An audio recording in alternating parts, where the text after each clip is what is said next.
The evening arrives not with fanfare, but with a slow and quiet unraveling, as if the world itself were loosening its grip on certainty. In the hush of twilight, a gentle question begins to form. Can you truly trust what your mind shows you? Perhaps the colors, the shapes, even the feeling of the room around you are less solid than they seem. More a story told by the brain than a fact of reality. Tonight, let us drift into that fragile space between perception and truth, where the familiar becomes mysterious, and the mysterious feels strangely comforting. The day bled slowly into evening, its vibrant hues softening like watercolors left in the rain. Lying in bed, you watched as the sharp, certain world of daylight began its gentle retreat, replaced by something more fluid, more uncertain.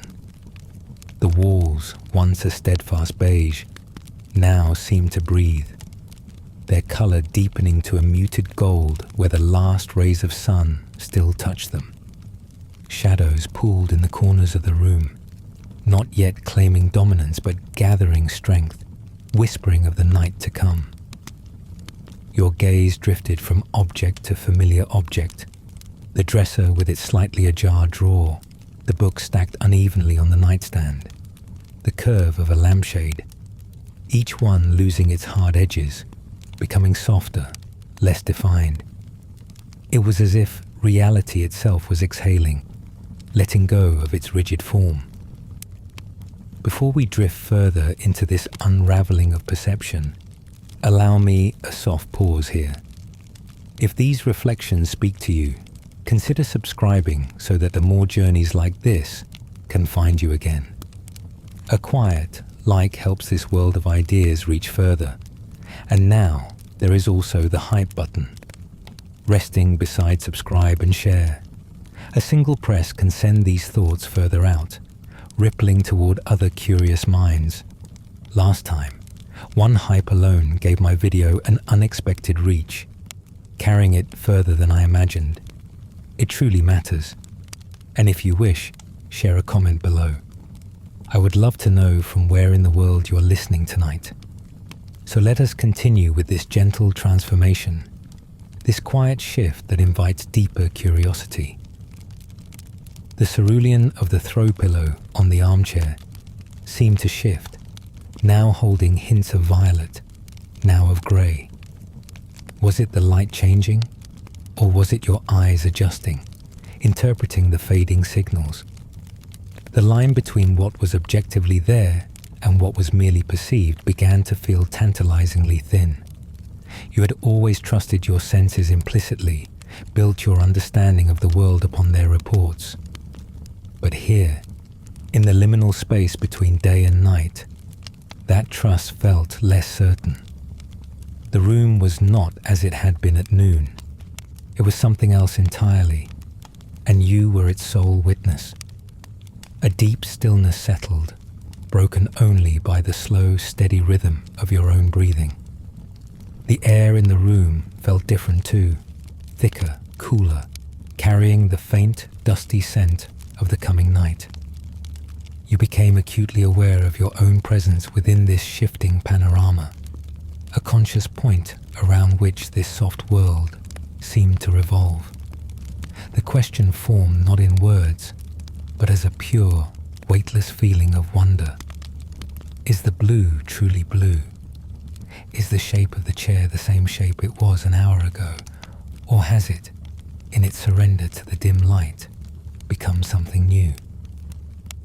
This was not a frightening inquiry, but a gentle one, the first stirring of a profound and peaceful mystery.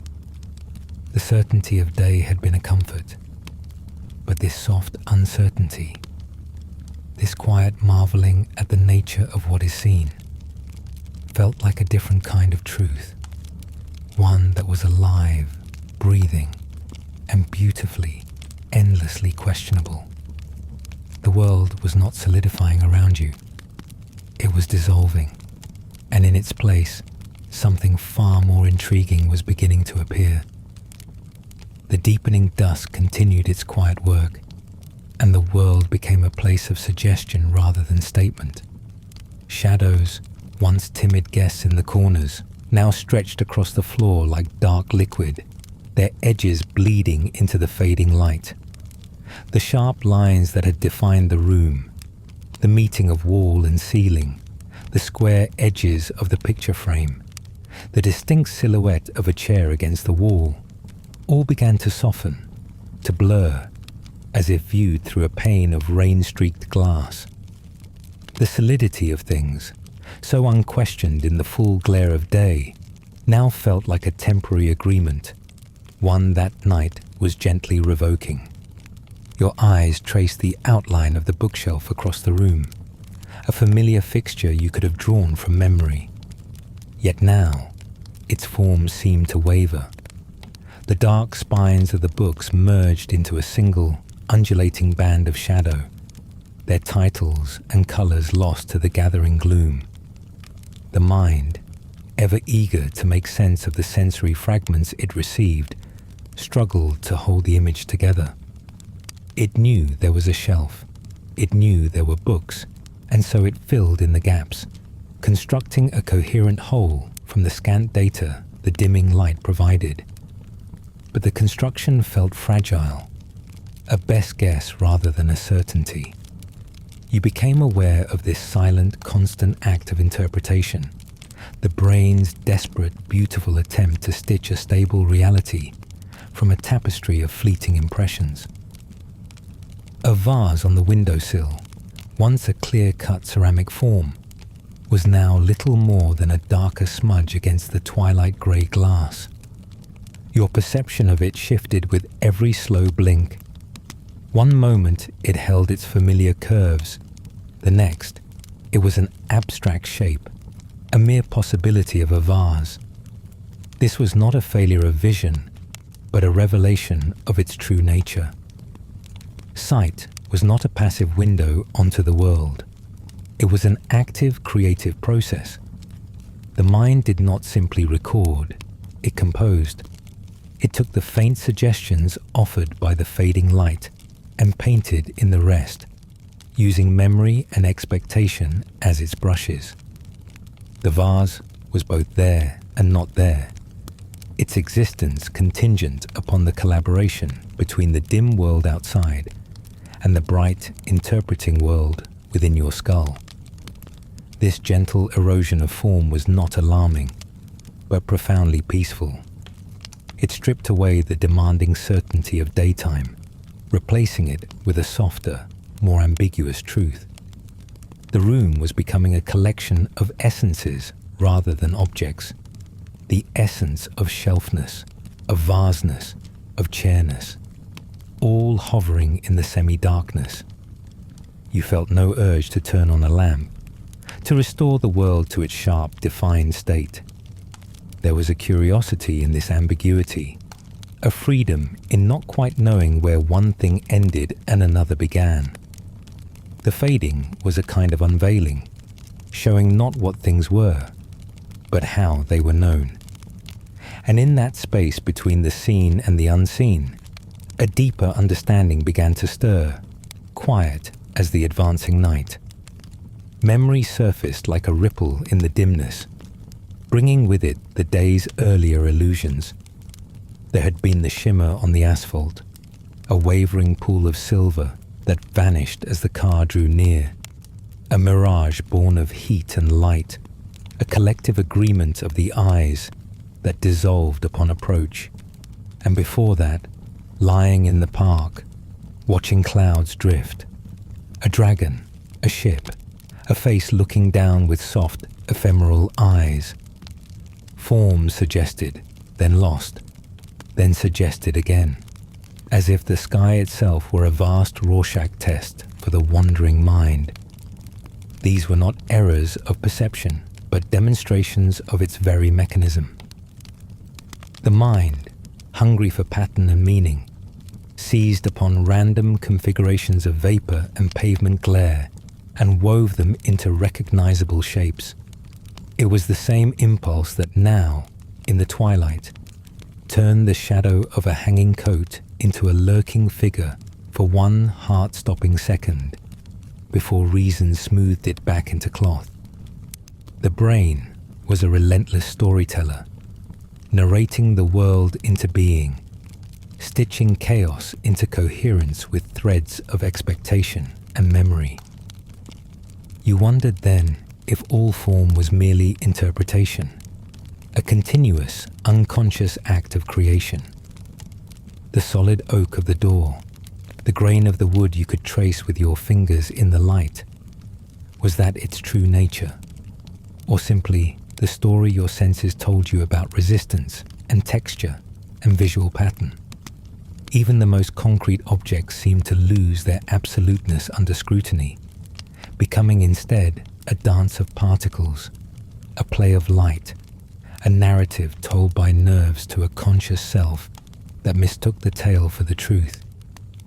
The day's mirage had been a beautiful lie, a fiction of light and heat that felt utterly real until contradicted by closer inspection.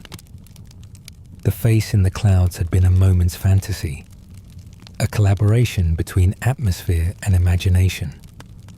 And here, in the darkening room, the same collaborative magic was at work. The mind was not a mirror reflecting reality, but a loom weaving it, using sensory threads that grew thinner, fainter, as the light failed, forcing it to rely more and more on memory, on guesswork, on the innate desire to see something where perhaps there was nothing at all. This brought not doubt, but a strange, expansive curiosity. If form was so fluid, so dependent on the mind's participation, then reality itself was a shared invention, a delicate and constantly shifting agreement between the world out there and the world in here. The fading of the visible was not a loss, but an invitation to look closer, not at the things themselves, but at the process of seeing them, to witness the mind in its silent, splendid work of composing the world from hints and whispers, and to wonder what else, in the deepening dark, it might be preparing to dream into being. As the last vestiges of form surrendered to the night, a new dimension of the darkness began to announce itself, not through sight, but through sound. The visual world had softened into obscurity, but the auditory world was tuning itself with exquisite clarity. A distant siren carved a thin, urgent line through the silence, rising and falling like a lament from some unseen street. It was not loud, but precise, a needle of noise that the mind could not ignore, tracing its path through the sleeping city with anxious curiosity. Beneath that fleeting cry, a lower, more constant presence hummed. The refrigerator in the kitchen, a steady, vibrational drone that had been there all along, unnoticed until now. It was the sound of electricity flowing, of machinery performing its silent, endless duty. The mind, which had filtered it out during the day's distractions, now allowed it into awareness, turning it from background noise into a foundational note in the night score. Then came the subtle click of the heating system, the almost imperceptible sigh of air moving through a vent, the faint creak of a floorboard settling deeper into its joists. Sounds that constructed a sense of place, of a living, breathing structure holding you within its walls. You lay still, listening as your brain performed its delicate curatorial work. It amplified the siren, following its Doppler shift until it faded into nothingness. It isolated the hum of the fridge, making it seem, for a moment, like the very heartbeat of the house. And just as easily, it could relegate these sounds back to the periphery, allowing the heavier silence between them to swell and dominate. This was no passive hearing. It was an active, interpretive act. The auditory cortex was not a microphone recording everything equally. It was a conductor, highlighting certain instruments in the orchestra of the night while muting others, all based on some deep, unknowable priority, threat, novelty, familiarity. You remembered times when a single dripping tap could become a maddening percussion, when the tick of a clock could measure out the slow agony of insomnia, or when the same sounds were utterly swallowed by concentration or joy. The sounds themselves did not change. Their perceived intensity, their very existence in your conscious experience, was dictated by the brain's selective focus.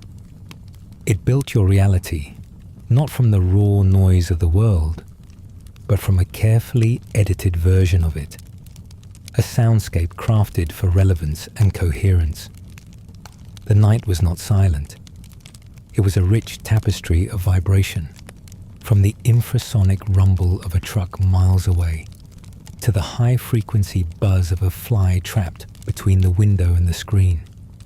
Your mind moved between these layers, sometimes listening to the symphony, sometimes to a single instrument, sometimes conducting a silence so profound it felt like a substance itself. In the dark, with sight relinquished, hearing became the primary architect of your world, and you realized the world you heard was just as constructed, just as edited, and just as illusory as the world you saw. A beautiful personal composition of whispers, hums, and echoes, conducted from the shadows by the silent maestro within.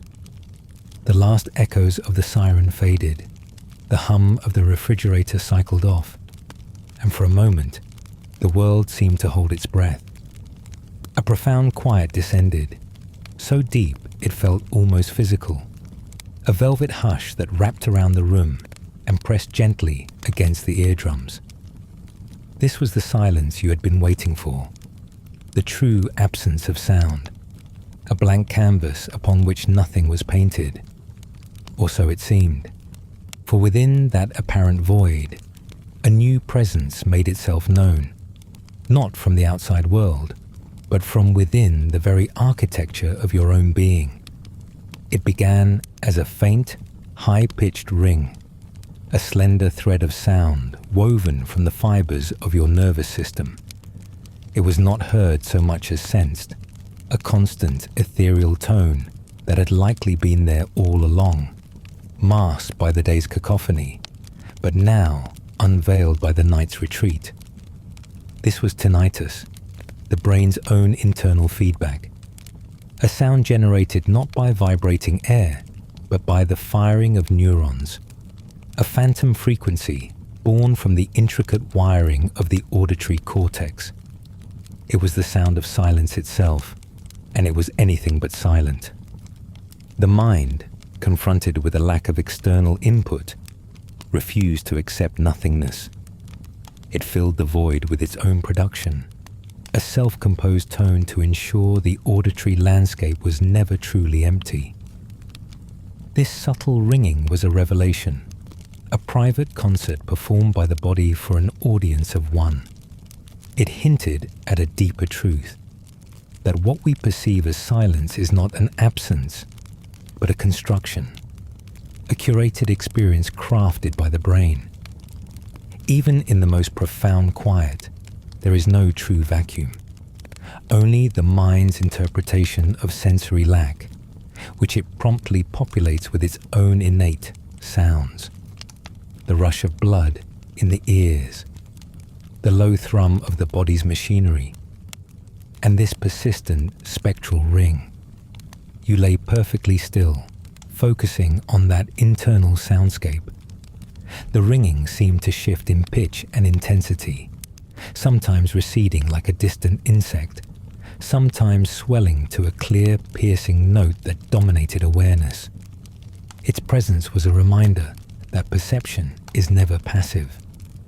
The brain is not a blank slate waiting to be written upon by the world. It is an active participant, a generator of experience.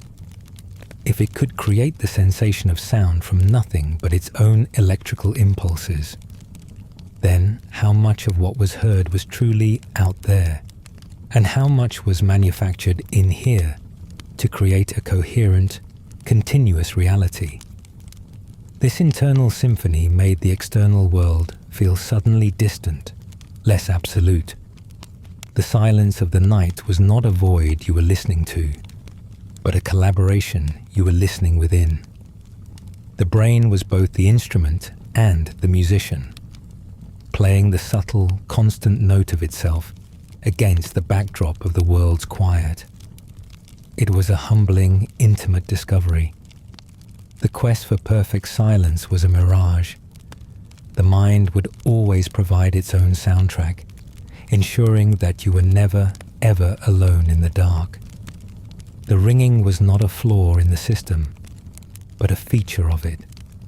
The sound of consciousness itself, tuning its own instrument in the quiet of the night. The high, thin ringing in your ears became a gateway, a tuning fork that vibrated in harmony with something far deeper than the present moment. It was as if that internal tone resonated with a frequency stored in memory, unlocking echoes that had lain dormant in the quiet chambers of the mind. The stark, self-generated silence of the room began to layer with phantoms, not sounds from the outside world, but impressions from the past, woven seamlessly into the fabric of the now.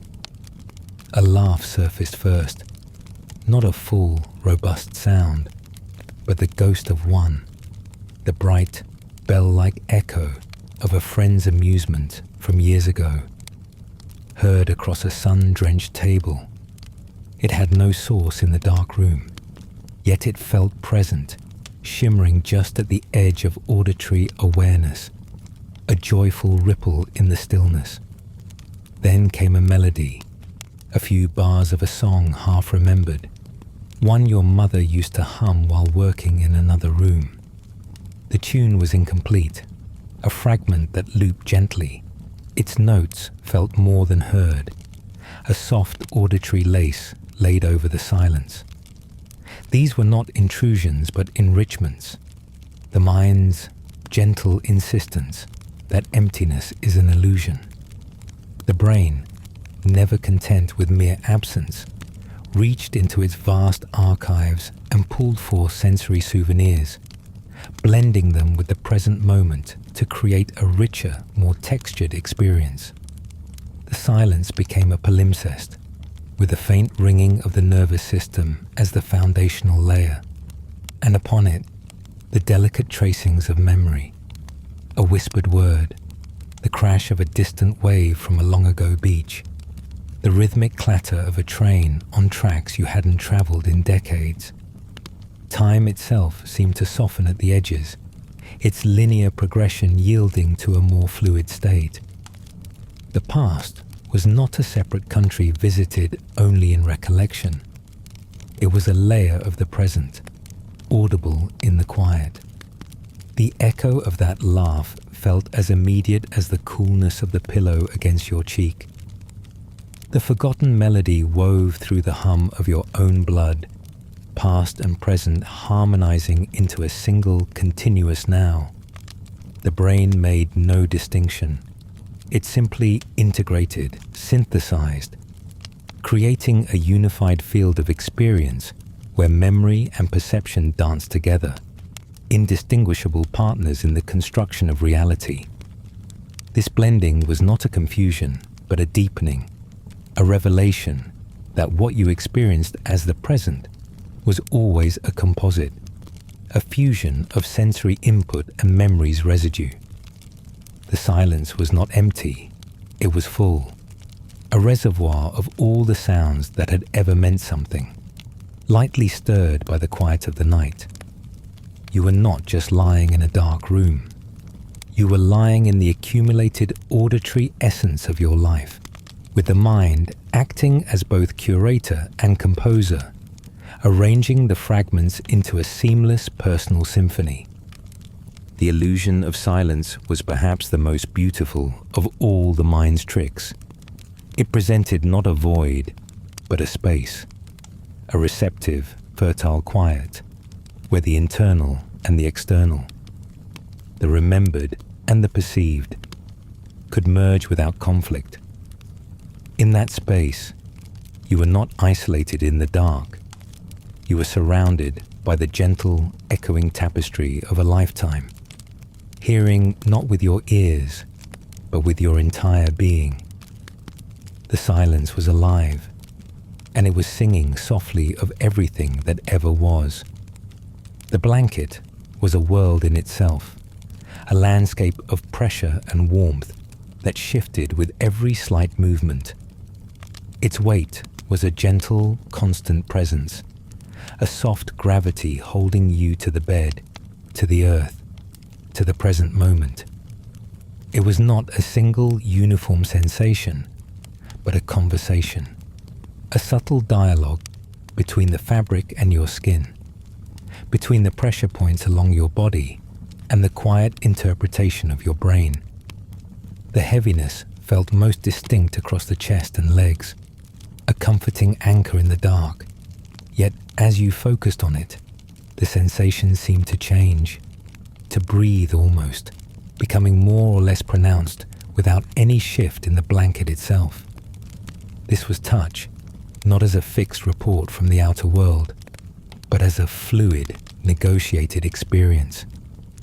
The warmth generated by your own body was trapped and reflected back by the fibers, creating a cocoon of heat that felt like a separate, embracing entity.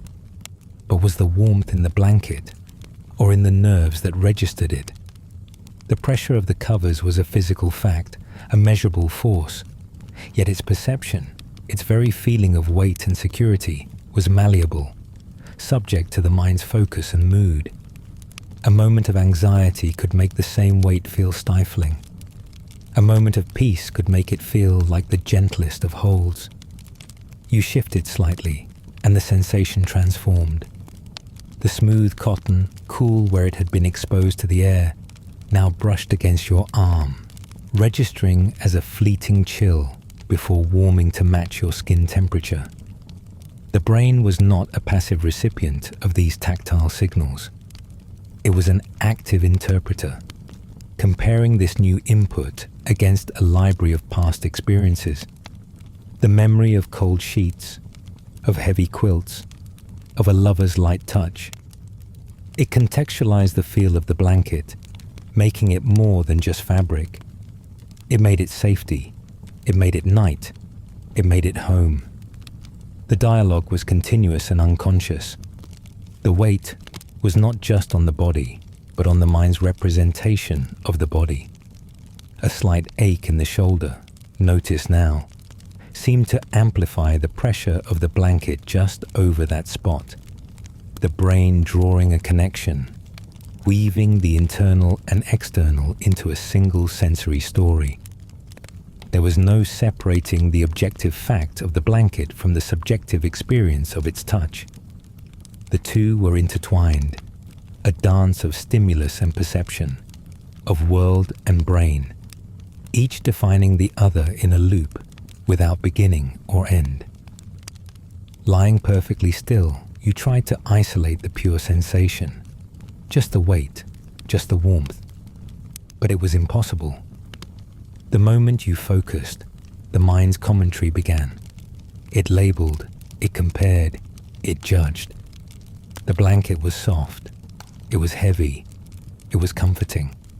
These were not qualities inherent in the object, but meanings assigned by the interpreting consciousness. The truth of touch, you realized, was not a fact to be discovered in the world, but a story continually being written in the silent, collaborative space between skin and brain. A story that changed with every breath, every heartbeat, every fleeting thought in the deepening dark. Memory, it seemed, did not merely store the past. It resculpted it, refining each sensation into something softer, warmer, more perfect than the original moment could ever have been. In the quiet dark, you found yourself reaching back, not with your hands, but with your mind, trying to grasp the ghost of a touch. A hug from years ago, remembered now, carried not just the pressure of arms but the full emotional weight of that moment. The comfort, the belonging, the unspoken words that lived in the space between two bodies. The memory had polished it, smoothing away any awkwardness or haste, leaving only the pure essence of connection, a warmth that seemed to radiate from within your own chest as you recalled it. Then came the whisper of a breeze on a summer afternoon, the kind that rustled the leaves and cooled the skin on a hot day. In recollection, it was not merely moving air, but a caress, a gentle kindness from the world itself. The mind had taken the simple physical fact of wind on skin and woven it into a tapestry of feeling. The smell of cut grass, the dappled light through the trees, the sense of ease that belonged to that specific, unrepeatable hour. The sensation itself was long gone, but the memory of it was vivid, almost tactile, as if the nerves could still feel the faint, thrilling chill of it. A raindrop, landing on your hand during a sudden shower. In the moment, it had been a surprise, a cold pinpoint against warm skin. But remembered now, it was something else entirely. It was the beginning of the storm, the smell of wet pavement rising, the way the world seemed to pause and then quicken under the falling rain. The memory had expanded that single, tiny touch into an entire scene, rich with context and emotion. The drop itself was no longer just water. It was a moment of clarity, a connection to the elements, a small, perfect detail in the story of a day. Each of these remembered touches felt more real, more meaningful than they possibly could have in their original instant. The mind had not archived them. It had reinterpreted them, infusing them with significance, layering them with the wisdom and longing of hindsight. They were no longer simple sensory events, but emotional landmarks, points of feeling that stood out in the geography of memory. And this act of reinterpretation made you wonder, had the hug truly been that warm, the breeze that tender, the raindrop that profound? Or had memory, in its gentle deceit, created a better, kinder version of each touch, one that served the story you told yourself about your own life? The question hung in the dark, unsettling and beautiful. If memory could so thoroughly alter the sensation of touch, rendering it more idea than fact, then perhaps no touch truly existed outside the mind's rendering. Even in the moment it occurred, a touch was not an objective truth, but a subjective experience, filtered through mood, expectation, context, and the peculiarities of the nervous system. The pressure of the blanket you felt now, the warmth it provided, were these too being shaped and storified even as they happened? Was any sensation ever pure? Or was it always a collaboration between the world's raw input and the mind's relentless meaning-making spin? Lying still, you let your hand rest on your own arm, feeling the solidity of bone and the warmth of skin. It felt real, immediate, undeniable. And yet, you knew that in a year, or 5, or 10, this too would be a memory. A touch recalled not as it was, but as the mind would choose to remember it, softened, edited, made part of a larger narrative. The boundary between experience and memory, between the touch that happened and the touch that was remembered, felt thinner than the fabric of the blanket. They bled into one another until it was impossible to say where sensation ended and story began. Every touch, it seemed, was a story the mind was telling, a beautiful, personal fiction that you felt deep in your bones. The air itself seemed to thicken with memory as the night deepened, becoming a fluid medium for the invisible past. A faint petrichor scent lingered from an afternoon shower.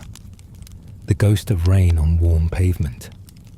A mineral whisper of earth and water that spoke of renewal and clean beginnings.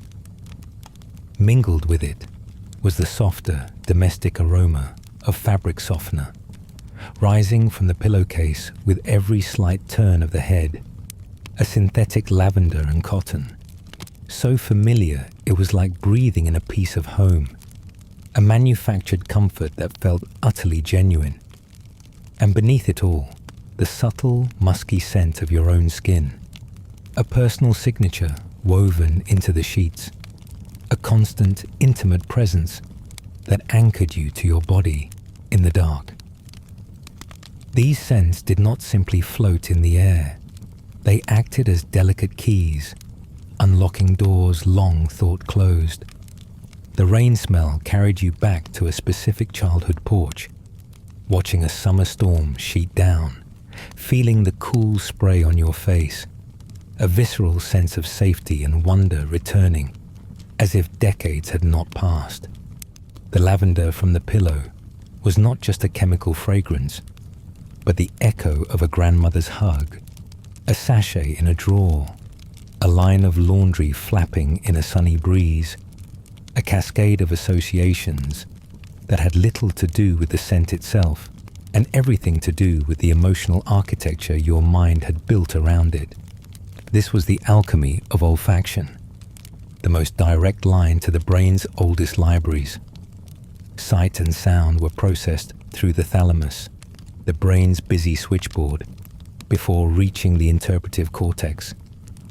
But scent bypassed all that, traveling straight to the olfactory bulb, a primitive node intimately wired to the hippocampus and the amygdala, the seats of memory and emotion. A smell was never just a smell. It was a feeling, a place, a moment in time, unpacked all at once in a silent, stunning explosion of recall. It did not narrate the past. It immersed you in it. The night air became a liquid timeline. One breath held the damp green of a forest walk from years ago. The next, the sharp, clean smell of a hospital room that brought a pang of anxiety and relief all at once. The scent of your own skin, that bass note in the personal perfume of the night, was the most constant timekeeper of all. It was the smell of now, of this body in this bed. But it too was layered with history. The soap you used this morning, the faint residue of yesterday's sunscreen, the unchanging essence beneath it all that had been you since birth. It was a scent that would, one day, be a memory for someone else, a ghost in a room that would evoke a presence long gone. You breathed in deeply, letting the cocktail of night air, rain, laundry, self wash through you, and felt the boundaries of time soften and blur. The present moment was not a solitary point on a line, but a rich confluence, a crossroads where past emotions and present sensations met. The scent of night was not merely something you smelled. It was something you felt, a texture of emotion that shaped your sense of place, not in the room, but in the entirety of your experience. It was proof that the world was not just outside, but deeply, inextricably within, woven into the very air you breathed and the memories it carried on its invisible currents. The boundary between waking and sleeping grew porous, a thin veil through which sensations drifted like mist. In this liminal space, taste began to bloom without source or substance, a sudden, vivid ghost of salt on the tongue, as if from a tear never shed or a sea never visited. It was sharp and clear, a crystalline presence that lingered for a moment before dissolving into nothingness.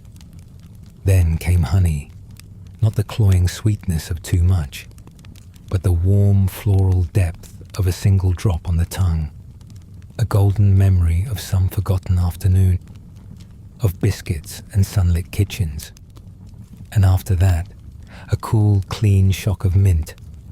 So real it seemed to chill the breath, though no leaf had been crushed, no tea had been sipped. These phantom flavors were not memories in the usual sense. They were not tied to specific events or meals. They were purer than that. Essences rising from some deep well of sensory possibility within the mind. They felt like previews, tantalizing hints of a reality where taste was not bound to the physical world, but could be conjured from the air itself, from the dark, from the drifting state of almost sleep. The brain, it seemed, was not content to merely recall taste. It was experimenting, composing with the raw materials of past experience, blending them into something new and fleeting. Each flavor arrived unbidden, a surprise that pulled focus for a shimmering moment before fading back into the undifferentiated haze of pre-dreaming. The salt carried with it a feeling of vastness, of open air and distance. The honey brought a slow, golden warmth, a sense of comfort that spread through the chest. The mint was clarity itself, a bright, awakening note in the descending darkness. They were not just tastes, but emotions, landscapes, states of being. Each one a small, perfect story told in a language older than words.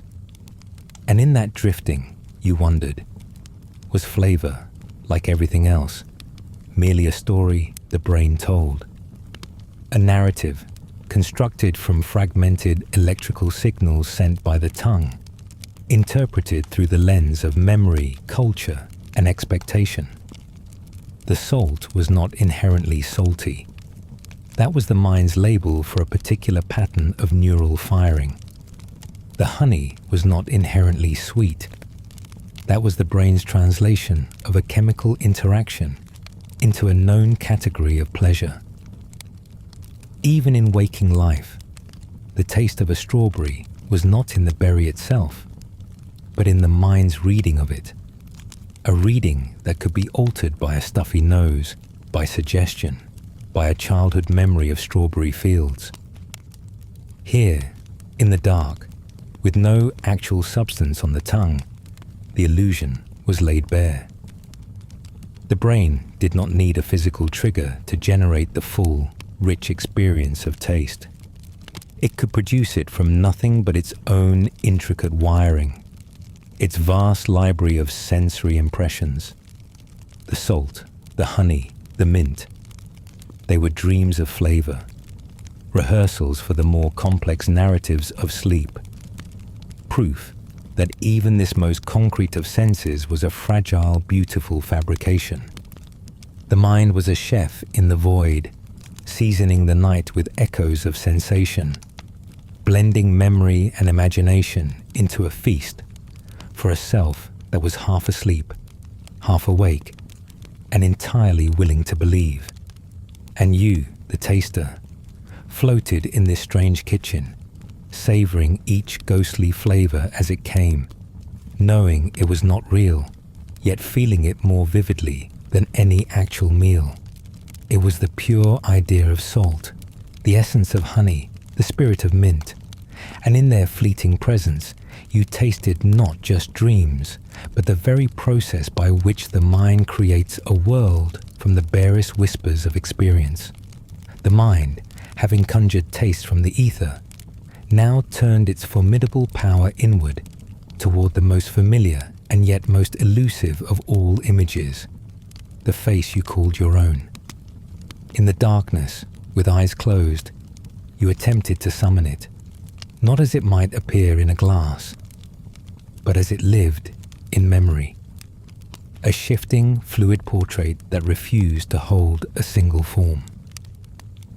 The face of this morning, seen in the bathroom mirror, bleary-eyed, with sleep-softened features and hair still imprinted with the shape of the pillow, felt like a different person altogether from the one who had brushed teeth and splashed water.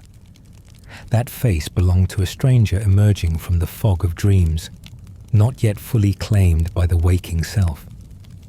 Then came the memory of a photograph, perhaps from years ago, a captured moment where the face was frozen in a laugh or a thoughtful gaze.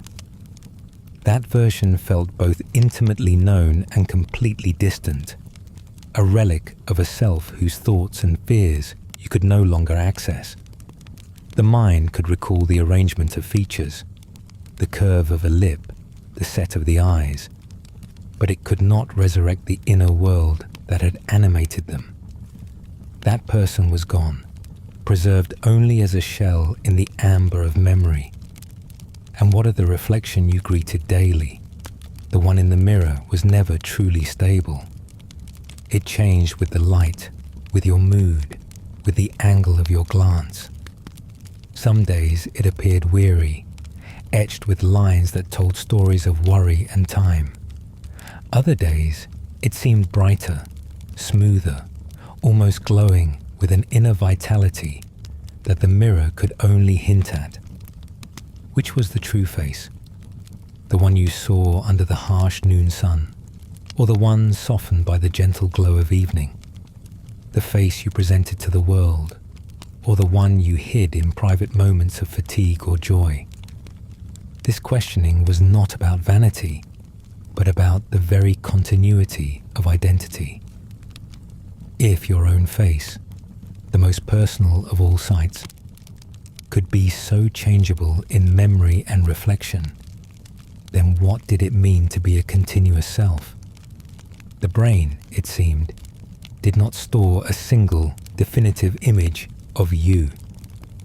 Instead, it held a collection of fragments, a gallery of selves from different times and contexts, and it presented the most relevant one depending on the moment.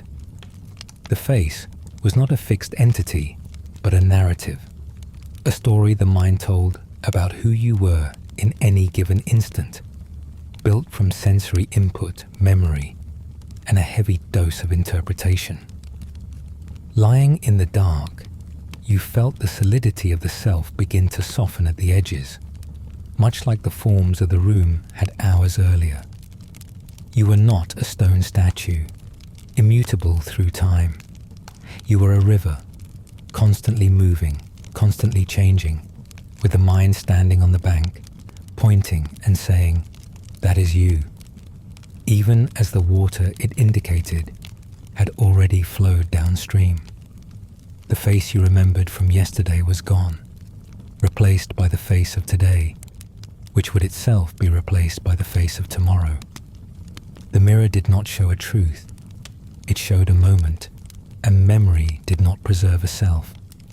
It preserved a story. And in the quiet of the night, you began to wonder who exactly was the storyteller. Thoughts began to flow, not in a linear stream, but in a gentle, meandering current, carrying with them the quiet, persistent question. Were you truly the same person who had woken in this very bed this morning? That earlier self had been preoccupied with the day's trivial urgencies, the taste of coffee, the weight of tasks, the sharp light of morning demanding action. Its concerns felt distant now, like echoes from another life, another mind housed in the same skin. The self that had fretted over a misplaced key or a forgotten errand seemed a stranger, its anxieties foreign and faintly absurd in the expansive quiet of the night. The brain, it seemed, was a master tailor, but its workshop was time, and its material was moments. It did not craft a continuous unbroken thread of selfhood. Instead, it gathered fragments, the feeling of cool floorboards under bare feet at dawn, the frustration of stalled traffic, the warmth of the blanket now, the taste of phantom honey, the scent of rain on night air, and stitched them together into a collage it called I. This collage was not a perfect likeness, but an impression, a patchwork of sensory snapshots and emotional hues that created the illusion of a unified, persistent identity moving through time. Each moment was a separate panel in this vast internal mosaic. The you of the morning was one piece, bright with intention and slightly frayed with sleep. The you of the afternoon was another, colored by sunlight and minor irritations. And the you of now was yet another, softer, darker, more questioning, woven from the threads of fading senses and deepening introspection. The brain worked tirelessly to blend these disparate panels, to smooth the edges where one self ended and another began, creating a seamless narrative of continuity. It whispered that you were the same, that the one who woke was the one who now lay wondering, that the thread was unbroken. But in the honesty of the dark, the seam showed. The desires of the morning felt alien to the peace of the night. The worries that had seemed so pressing had evaporated without a trace, leaving no mark on the calm that now held you. If the self was a story, then it was a story being revised with every breath, every heartbeat, every shift in perception. The I was not a fixed point, but a constant, gentle becoming, a work in progress, assembled on the fly from the available materials of the present moment, and then quickly archived into memory to be used as reference for the next assembly. This was not a loss, but a liberation. The pressure to be a consistent, unchanging self began to ease. You were not a statue, but a river, not a portrait, but a collage. The brain's beautiful, necessary fiction of a continuous you was what allowed you to function, to plan, to remember your own name. But here, in the receptive dark, you could glimpse the truth behind the fiction, that you were a process, not a product, a collection of moments, endlessly stitched together and then unraveled, only to be stitched again into a new pattern, a new self, for the next moment, and the next, and the next, flowing onward into the mysterious open dark. Time, that most rigid of masters in the daylight hours, had shed its authoritative cloak and revealed itself as something far more fluid, more pliable in the mind's quiet workshop. Minutes no longer marched in lockstep. They stretched and contracted like breathing things, their passage measured not by the clock's indifferent tick, but by the inner rhythm of thought and sensation. A moment of focused introspection could feel like an hour, rich and deep, while whole chunks of the evening seemed to have slipped by unnoticed, lost in the gentle drift towards sleep. This elasticity was not a failure of perception, but a feature of it, the mind's intimate, unconscious manipulation of tempo to suit the narrative of the moment. Anxiety, you recalled, had a way of tightening time's spring, making seconds race in a frantic, breathless sprint toward some dreaded future. A waiting room, a difficult conversation looming. These could compress minutes into agonizing, heart-thumping instants, the mind projecting itself forward so fiercely that the present nearly vanished. Conversely, boredom could stretch a single minute into a vast, yawning desert of nothingness, each tick of the clock echoing like a stone dropped into a deep well, the mind starved for stimulus and thus magnifying every empty second into an eternity. Time was not a constant river flowing at a fixed rate. It was a substance whose viscosity changed with the temperature of emotion, the focus of attention, the very quality of consciousness itself. Lying still, you became a silent observer of this internal timekeeping. The slow, even rhythm of your breath seemed to establish a new tempo, a languid, tidal pace that had little to do with the hour or the position of the stars. In this state, the urgency of the day felt like a story told by someone else, a fiction you had temporarily believed. Here, in the dark, time was not something to be spent or saved. It was a medium you floated within, its flow dictated by the quiet undulations of your own awareness. The mind was not a passive recorder of duration, but its active composer, conducting the symphony of seconds with an invisible baton, speeding it up with stress, slowing it down with wonder, altering reality's rhythm to match the inner music of the self. Then, the memories began to surface, not in the orderly procession of a timeline, but as a constellation of moments, each glowing with its own intensity, disconnected from any before or after.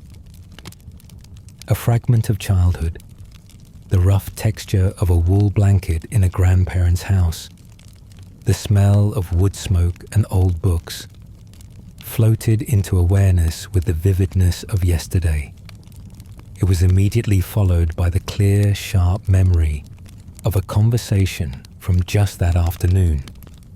The words indistinct, but the feeling of sunlight on your skin perfectly preserved. And then, overlaying both, the sensation from an hour ago of almost tasting honey in the dark, a dreamlike impression that felt both recent and ancient, personal and universal. These were not memories recalled, they were experiences relived, each one bobbing to the surface of consciousness without regard for chronology. The mind made no effort to arrange them on a linear string. Instead, it presented them as isolated jewels, each complete in itself, each illuminating a different facet of being. The childhood blanket felt as immediate as the afternoon sun, the phantom honey as tangible as the wool. Time did not feel like a river carrying you inexorably from source to sea. It felt like a vast, still pool, and you were floating in its center, able to touch any point on its surface with equal ease, the past and present existing simultaneously in the reflective dark. The boundaries between then and now dissolved entirely. The anxiety of a forgotten task from the morning arose, not as a memory, but as a fresh pang of worry that tightened the chest for a moment before melting away, replaced by the deep peace of the night. A long-lost feeling of playground exhilaration, the dizzying spin of a merry-go-round, the shriek of laughter, surged up, bringing with it a physical sensation of spinning that made the bed seem to tilt. The brain was not filing these experiences in sequence. It was holding them all at once, a library where every book was open to the most poignant page, and the reader could drift from one to another without crossing any room. This non-linear surfacing suggested a profound truth, that time, as commonly understood, was another of the mind's elegant constructions. The brain took the raw, timeless data of experience and imposed a narrative order upon it, creating the story of a life with a beginning, middle, and end. But in its deeper layers, in the quiet states between waking and dreaming, that narrative fell away. What remained was the pure experience itself, the feeling of the wool, the taste of the honey, the warmth of the sun, untethered from when it happened. All moments were equally present, equally available, because they were not stored in time. They were stored in the timeless vault of feeling and sensation. You floated in this pool of time, weightless, unmoored from yesterday and tomorrow. There was no progression, only presence. A memory from a decade ago could hold more weight, more visceral reality than the plan you had made for tomorrow. The flow was not forward, but inward and outward, a gentle expansion and contraction of consciousness that included all that ever was. The mind, it seemed, did not live in time. It lived in moments, and it was only for the sake of coherence, for the telling of the story, that it strung those moments together and called it a life. In the dark, the string was cut, and the beads of experience scattered around you, glittering in the mind's soft light, each one a perfect, timeless world, entire unto itself. Ideas, you realized, were not colorless things. They arrived not as abstract shapes, but drenched in hue, as if the mind painted its own internal weather with a palette drawn from some deep emotional spectrum. A hopeful notion bloomed behind your eyes, not as a word or an image, but as a wash of warm, buttery yellow, the color of morning sun on a kitchen table, carrying with it the feeling of potential, of doors about to open. It was a light that seemed to emanate from within, softening the edges of worry, making the future feel not just possible, but bright.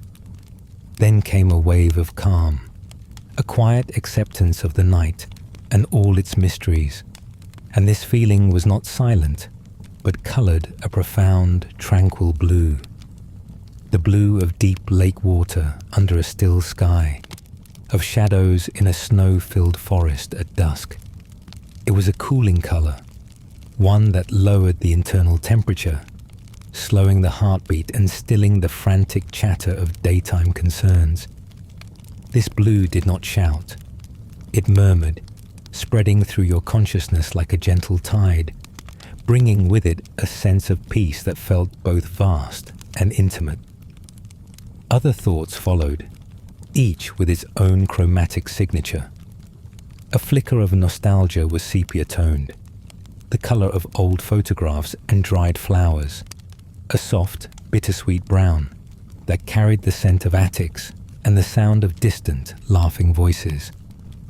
A sudden, sharp insight was silver, a quick flash like a minnow turning in a stream, brilliant and almost too fast to see, leaving a trail of sparkling clarity in its wake. Even a mundane thought about the next day's chores arrived in a practical, steady green, the color of growing things and quiet productivity. This was perception turned utterly inward. The brain, which painted the external world with light and shadow, was doing the same for the internal landscape of thought. It was as if every concept, every feeling, every flicker of cognition was filtered through a prism of feeling, emerging not as pure information, but as a sensory experience, a synesthetic masterpiece where emotion, idea, and color became one and the same. A thought was never just a thought. It was a mood, a temperature, a shade. You played with this notion, watching the internal light show. You could almost feel the mind selecting its pigments, dipping its brush into the wells of memory and emotion to daub its canvas.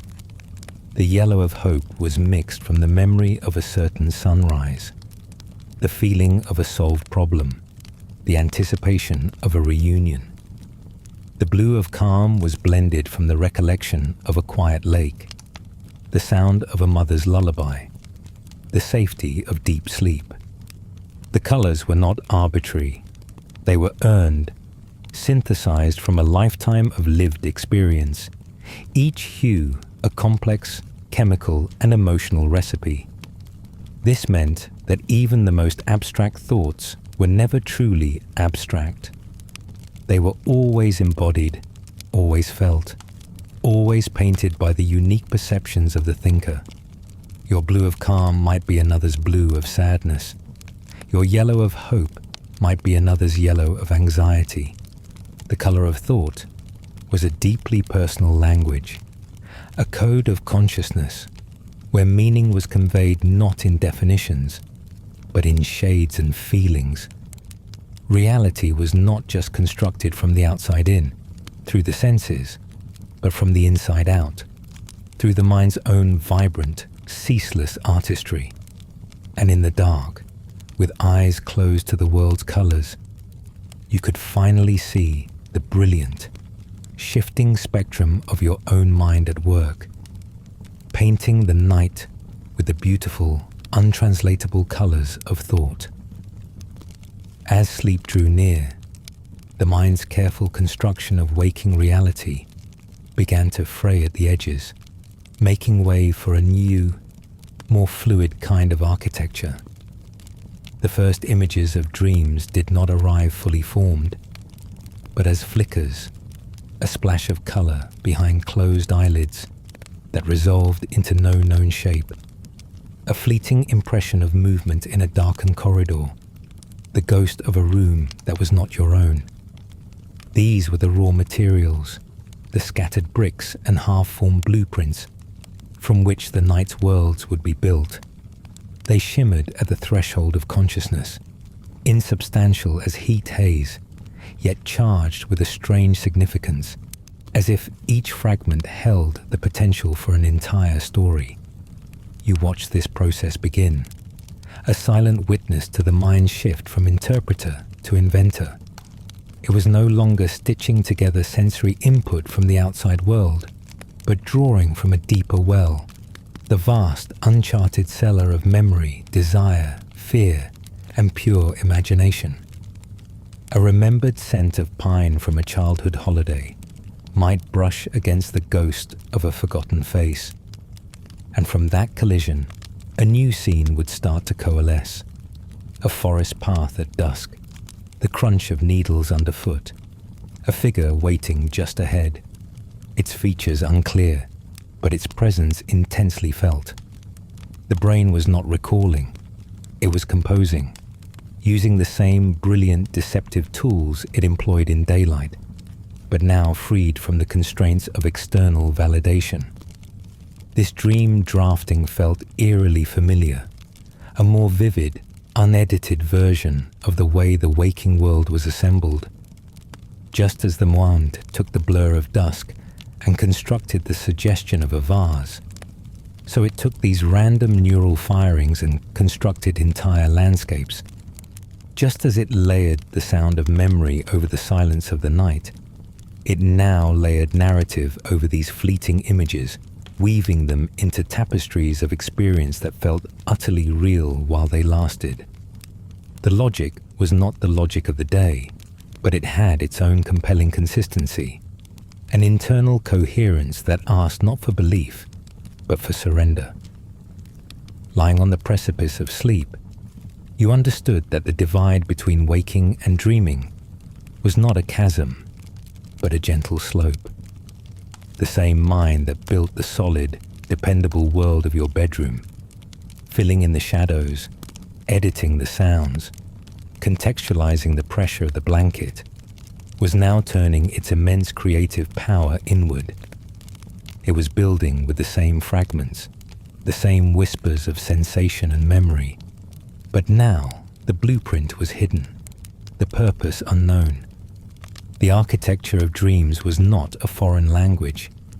It was the mother tongue of consciousness, spoken when the lights went out and the doors of daily perception were closed. And as the first true dream image began to solidify, a staircase descending into soft, golden light, you felt not a loss of reality, but an expansion into a vaster, more mysterious one, built by the same hands that had built the day. The descent was gentle, seamless, a slow dissolution of the last anchors to waking thought. The golden staircase from the dream's edge melted into a soft, pervasive glow that had no source and no destination, simply a warmth that filled the mind's eye, the boundaries between the room, the weight of the blanket, the scent of night, the faint hum of the world, and the emerging dreamscape began to blur, then vanish entirely. It was not like falling asleep so much as like watching one reality gently overlaid upon another, until it became impossible to say where the physical ended and the imagined began. The bed beneath you seemed to soften into cloud. The walls of the room dissolved into mist, and you were floating in a hypnagogic state where every rule of daylight was suspended. In this fluid space, memory, sensation, and pure invention swirled together into a single, undifferentiated stream. The coolness of the pillow became the chill of marble in a dream hallway. The distant sound of a car passing transformed into the roar of an unseen ocean. The lingering taste of mint from earlier now felt like a cool wind blowing through a dream forest. Your mind was no longer distinguishing between external stimulus and internal generation. It was all raw material, all equally valid, all woven into the expanding tapestry of the night. You were both the dreamer and the dream, the architect and the architecture, building worlds from the echoes of the day and the whispers of the subconscious. A profound and peaceful question arose from this blending, not in words, but as a dawning understanding. If the dreaming mind could construct such vivid, convincing realities from fragments and whispers, then what was waking life but another layer of the same process?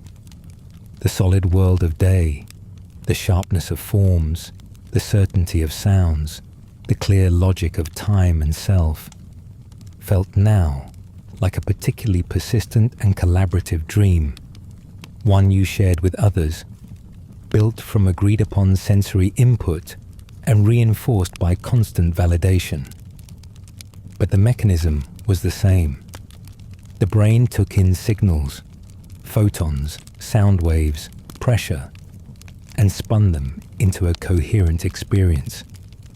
In sleep, the signals were internal, the narrative more personal, more symbolic. But the artistry was identical. The warmth of the dream glow felt as real as the warmth of the blanket had moments before. The fear at a dream shadow's movement was as visceral as any daytime startle.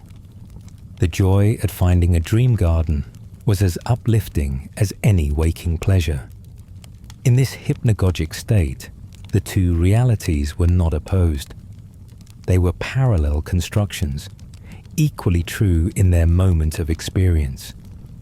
Waking life was not the baseline reality against which dreams were measured. It was simply the dream the mind told when the eyes were open, when the body was engaged with the world. It was a shared story, a consensus hallucination built from the same miraculous deceptive loom inside the skull. Floating in that soft creative space, you felt the last vestiges of doubt dissolve. There was no need to determine which was more real, the dream or the waking world. Both were equally real in their experience. Both were magnificent fabrications of the conscious mind. The night was not an escape from reality. It was an entrance into its deeper, more fluid nature. And as you surrendered fully to the pull of sleep, you did so with a sense of awe, not for the dreams to come, but for the breathtaking realization that you were, and had always been, living within a dream, beautiful, shifting, and endlessly, wondrously unreal. Your own breath became a quiet tide in the darkness, a steady rhythm that seemed to find its echo in the very fabric of the night. In and out, a soft, ceaseless motion that was both entirely your own and strangely part of something much larger. With each inhalation, you drew in the stillness. With each exhalation, you released a piece of yourself into the waiting air. And as you listened, truly listened, you realized your breath was not alone. The world itself was breathing around you, a vast, slow organism exhaling its own nocturnal life. The rustle of leaves outside the window was not a random sound, but a gentle sigh. The tree's own respiration as it swayed in a night breeze you could not feel. Each subtle movement was an intake and release, a whisper of life that harmonized with the rise and fall of your own chest. Deeper in the house, a soft creak echoed, the structure settling into its foundations like a great beast shifting in its sleep. A wooden exhalation after the day's wait. Even the distant, intermittent hum of a neighbor's appliance seemed to pulse like a slow, mechanical heartbeat, another rhythm in the symphony of the breathing dark. You did not force the synchronization.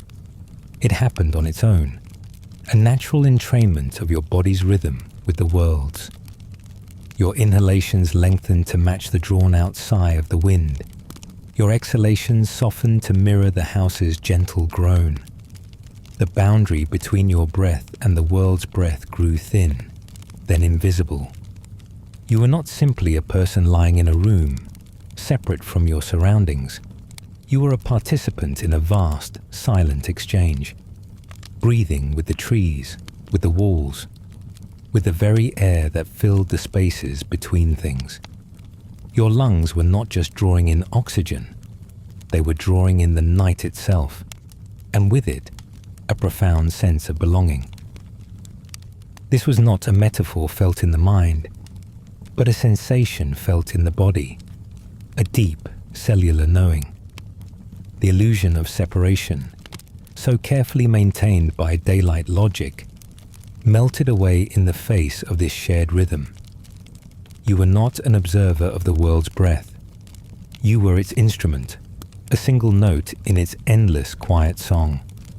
The in and out became a meditation not on the self, but on the connection, the beautiful breathing illusion that wove you into the tapestry of the night, inseparable, essential, and utterly at peace. The rhythm of shared breath dissolved the last remaining walls, not of the room, but of the self. Where did the warmth of your body end and the warmth of the blanket begin? Where did the sound of your heartbeat fade into the hum of the night? The lines, so clearly drawn in the sharp light of day, now felt imagined, arbitrary, a story the brain told to create a manageable world of separate things. In the dark, that story lost its authority, and a deeper, more fluid truth emerged. You were not a solid entity contained within skin, but a field of sensation, a confluence of perceptions bleeding seamlessly into the world around you. The pressure of the mattress against your back was not an external object pressing on you. It was a single, unified experience of support, a dialogue between weight and resistance with no clear division. The cool air on your face was not something outside making contact. It was a mingling of atmosphere and skin, a shared existence in the same thermal moment. Even the thoughts in your head felt less like private possessions and more like weather passing through the open sky of awareness, formed from the same invisible forces that moved the clouds and stirred the leaves. The brain, in its desperate need for order, drew boundaries. Here is me, there is the world. But here, in the receptive dark, those boundaries felt like chalk lines on water, drawn only to be erased by the next gentle wave. This was not a loss of self, but an expansion of it. The feeling was not of disappearing, but of merging, of becoming a wider, more inclusive phenomenon. The night was not outside you. You were inside the night, and the night was inside you, breathing the same air, humming the same silent tune. The illusion of separation was a daytime convenience, a necessary fiction for navigating a world of objects and others. But in the dark, alone yet profoundly connected, you could feel the truth, that the separation was the dream, and the unity was the reality, waiting patiently beneath the surface of every drawn line, every named thing, every story of a solitary self in a world of others. the separate threads of perception, so carefully distinguished by daylight logic, began to unravel and intertwine, weaving themselves into a single, seamless tapestry of experience. Sound was no longer merely heard. It acquired weight and texture, the distant hum of the night gaining a soft, velvety nap that could almost be felt against the skin. The sigh of the wind carried not just a whisper, but a silvery coolness, a tactile brush against the consciousness. Light, or the memory of it lingering behind closed eyelids, was no longer silent. It pulsed with a faint, harmonic frequency, a visual tone that resonated in the bones. The scent of rain was not just a smell, but a mood, a deep, grey-green feeling that coloured the entire field of awareness. This was not a confusion of the senses, but a transcendence of their usual boundaries. The brain, freed from the imperative to categorize and separate, began to process the world as a unified whole. The high, thin ring in your ears wasn't just a sound. It was a needle of silver light piercing the darkness. The pressure of the blanket was not just a touch. It was a deep, warm chord vibrating in harmony with the slow rhythm of your breath.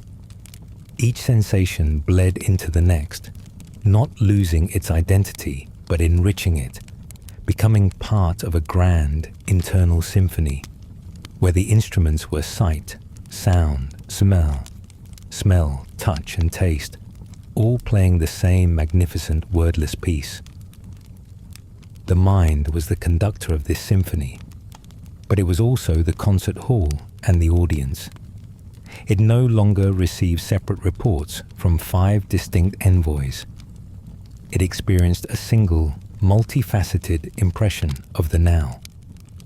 The world was not a collection of isolated phenomena to be observed, but a cohesive, flowing experience to be felt. Perception was revealed not as a series of separate threads, one for color, one for pitch, one for pressure, but as a single, brilliantly woven fabric. Each sense a different colored strand in the same intricate design. To pull one thread was to feel the vibration through the entire tapestry. The night itself had become this fabric, and you were not merely wrapped in it. You were part of its very weave, a conscious knot where all the strands crossed, feeling the entire, beautiful, illusory creation as one. The final barriers between the senses dissolved completely, not into a muddled haze, but into a profound and exquisite unity. The experience was no longer one of hearing, feeling, or seeing in turn, but of a single flowing reality where all sensations harmonized into one inseparable whole. The mind was not merely receiving separate inputs. It was composing a grand, continuous moment from the symphony of available data, internal and external, remembered and immediate. Each breath drew in not just air, but the cool silver of moonlight, the soft pressure of darkness, the faint taste of distant rain on the wind, all experienced as one rich, multi-dimensional inhalation. This unity felt less like a blending and more like a return to a natural state, a way of perceiving that predated the learned habit of dividing the world into separate senses. The hum of the refrigerator was the same substance as the deep blue of the night behind your eyelids. The weight of the blanket was the same phenomenon as the slow, rhythmic sigh of the house settling. They were not analogous.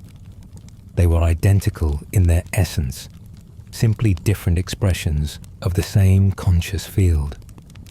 The brain had stopped labeling and started simply being, allowing the raw data of existence to wash through it in a pure, uninterpreted stream.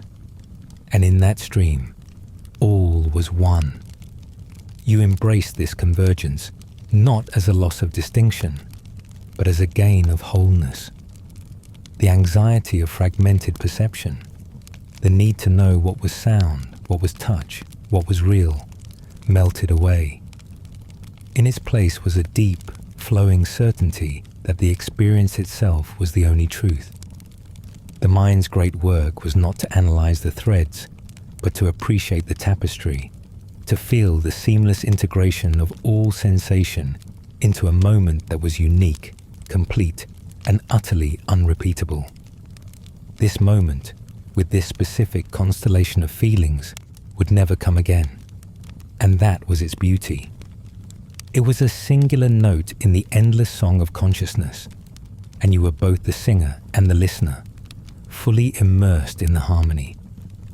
The symphony was not outside of you. It was you.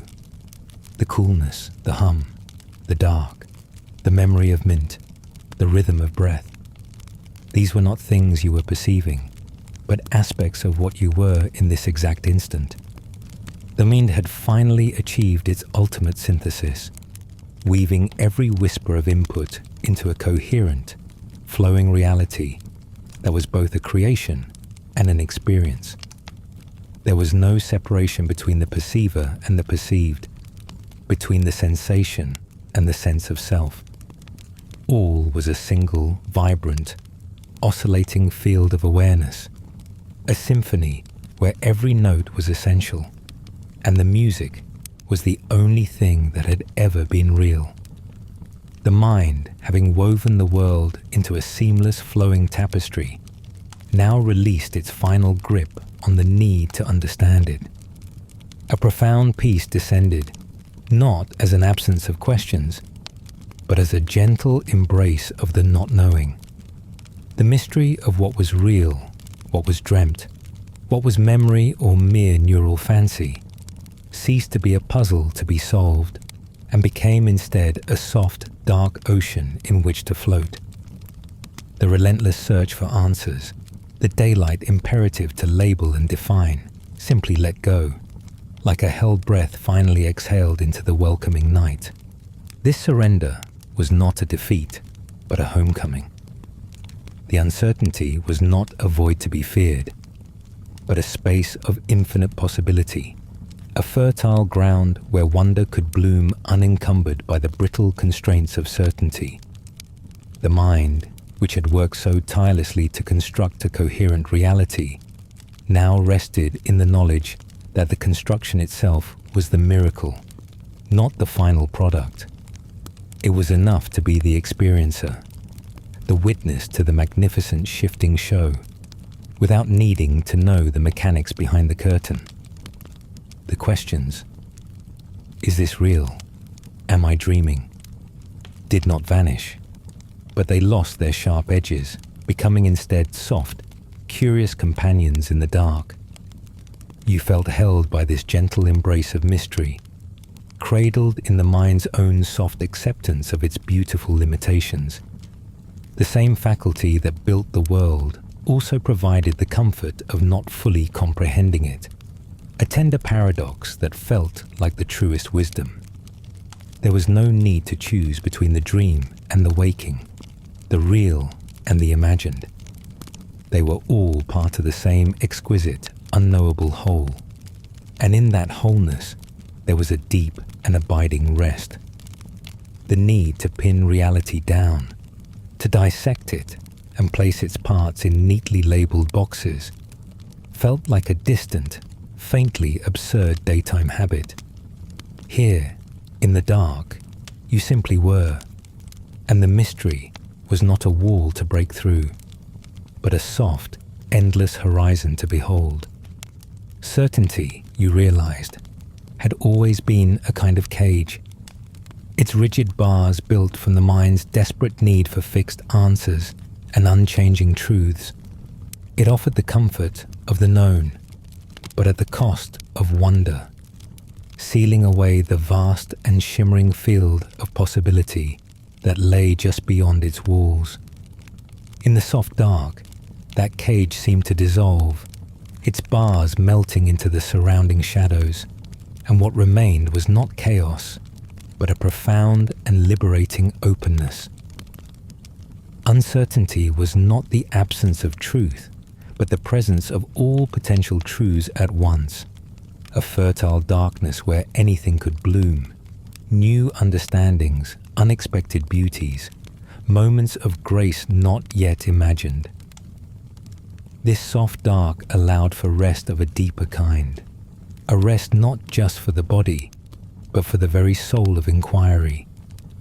The mind could finally lay down its wearying burden of judgment and analysis, no longer forced to constantly sort, label, and defend its version of reality. It could simply experience without the pressure to conclude.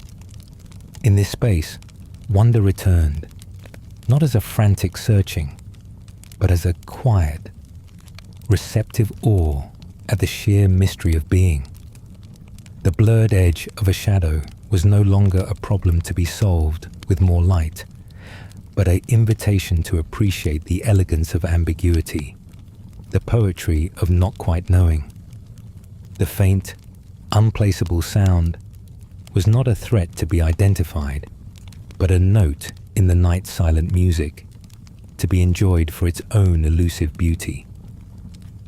The comfort came from this release, from trading the hard, unyielding ground of certainty for the gentle, supportive embrace of the unknown.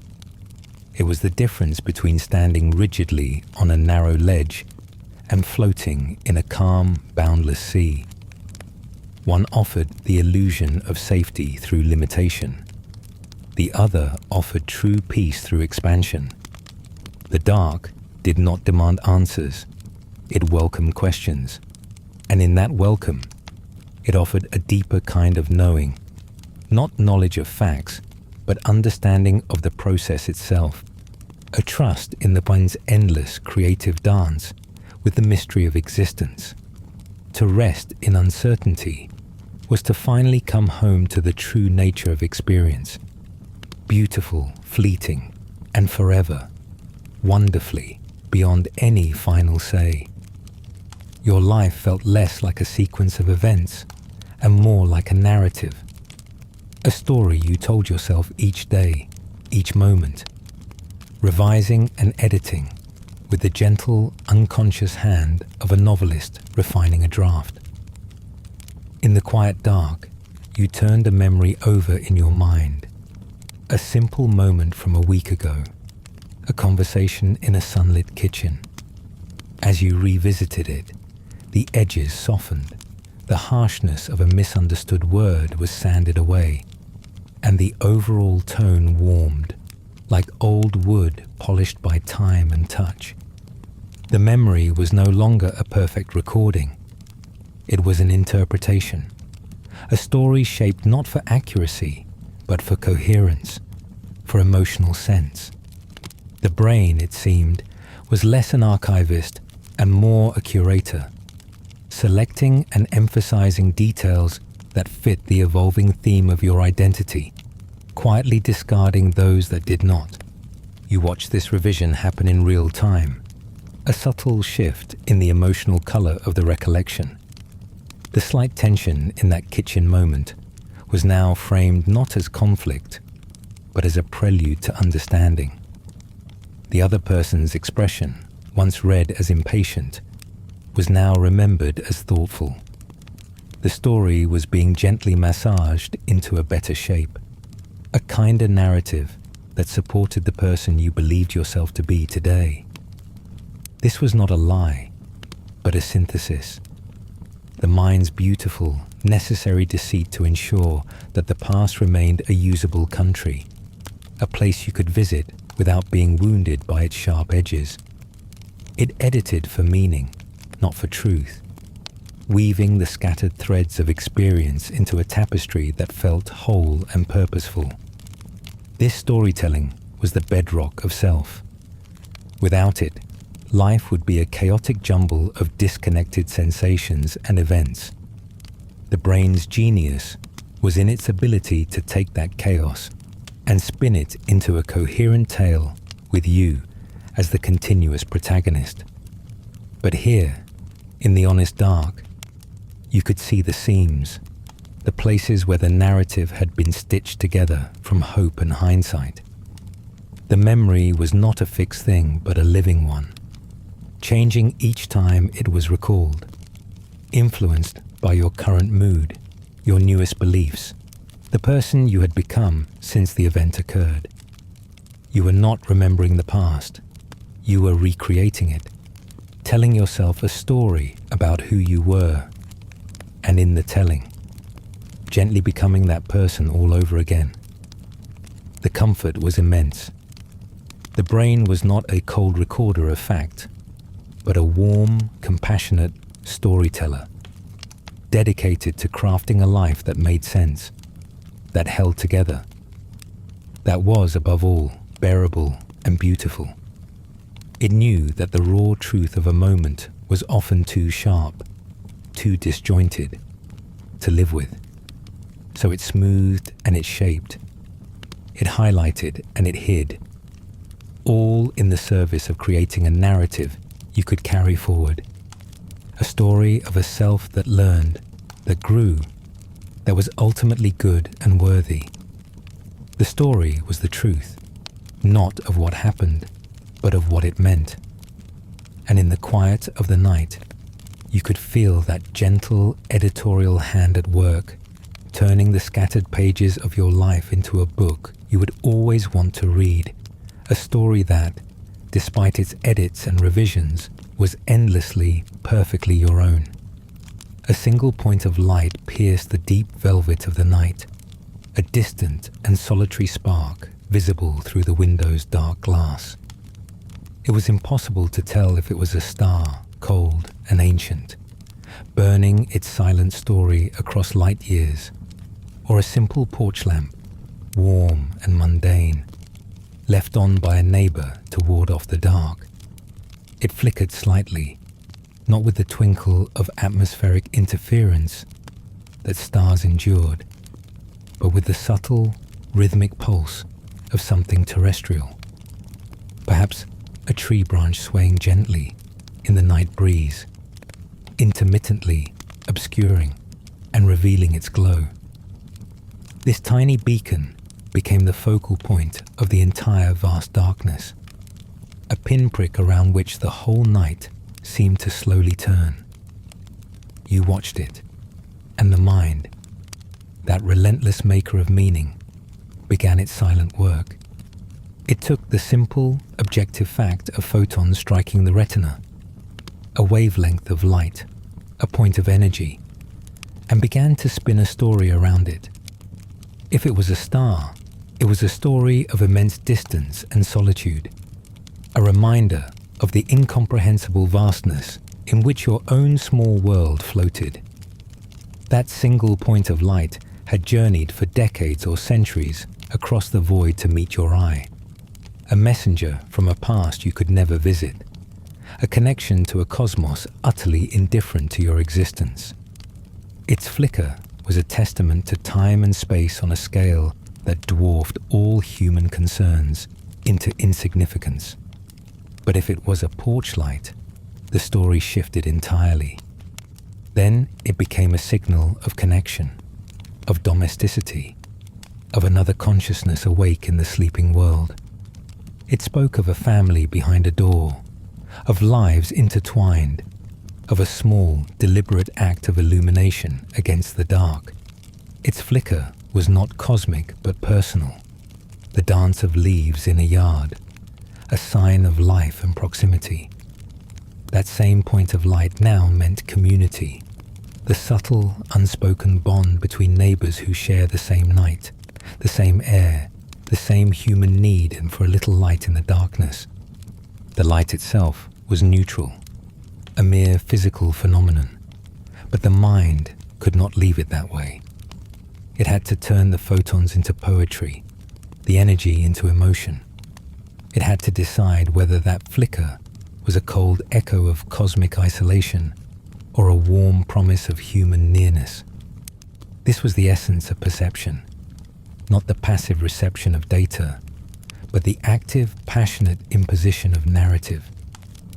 The brain was a meaning-making engine, and it would not could not rest until it had woven the raw sensory input into the rich, subjective tapestry of experience. The light was just light, but to you, watching in the dark, it was either the profound silence of the universe or the gentle whisper of another soul. And in that moment, the difference was everything. Words began to drift through the quiet chambers of the mind, not as tools for communication, but as artifacts of thought itself. Their sounds, their meanings, the subtle emotional textures they carried. They surfaced like bubbles from a deep well, each one a vessel for a world of association and nuance. The word shadow arrived not just as a label for absence of light, but with the feel of coolness, the hint of mystery, the memory of elongated forms stretching across childhood lawns. Silence brought not emptiness, but a palpable, velvety presence, heavy with unspoken things and the high, thin ring of the nervous system's own hum. Language was not a neutral mirror reflecting reality. It was a lens, tinted and shaped, through which the entirety of experience was filtered and framed. Each word carried its own history, its own ecosystem of feeling. To name something was to capture it, but also to limit it, to force the fluid, boundless reality of sensation into the neat, defined boxes of vocabulary. The deep blue peace of the night was so much more than the word calm could ever convey. It was a specific shade of feeling, a temperature, a rhythm that the syllable could only point toward, never contain. Language gave the illusion of understanding, of control, by pinning the butterfly of experience to the board of definition. But in the process, it lost the vital, fluttering essence of the thing itself. The map was not the territory, the word was not the world. And yet, for all its limitations, language was also a magnificent tool of expansion. It allowed the mind to reach beyond the immediate, to construct castles of thought and galaxies of ideas that had no physical form. The same word that limited could also liberate, providing a shared code to convey the inner landscape to another, to build bridges of meaning across the solitary islands of consciousness. It could paint pictures in the air, evoke sense and taste and feelings with a few chosen sounds, weaving a shared reality from the private threads of individual perception. It was a paradox, a cage and a key, a barrier and a bridge, all at once. Lying in the dark, you felt the push and pull of this linguistic dance. The mind toyed with words, feeling their shapes, tasting their sounds, appreciating their power to both reveal and conceal. The reality of the night, the blended symphony of sensation, the unity of all things, the profound peace of uncertainty, existed far beyond the clumsy tools of speech. It was a knowing that lived in the bones, in the breath, in the silent spaces between thoughts. And yet, even that knowing sought expression, sought to be framed, if only in the quiet theatre of the mind. Language was the echo of that attempt, a beautiful, flawed, and endlessly fascinating effort to sing the unsingable, to name the unnameable, to capture the boundless, breathing mystery of existence in a net of sound and sense.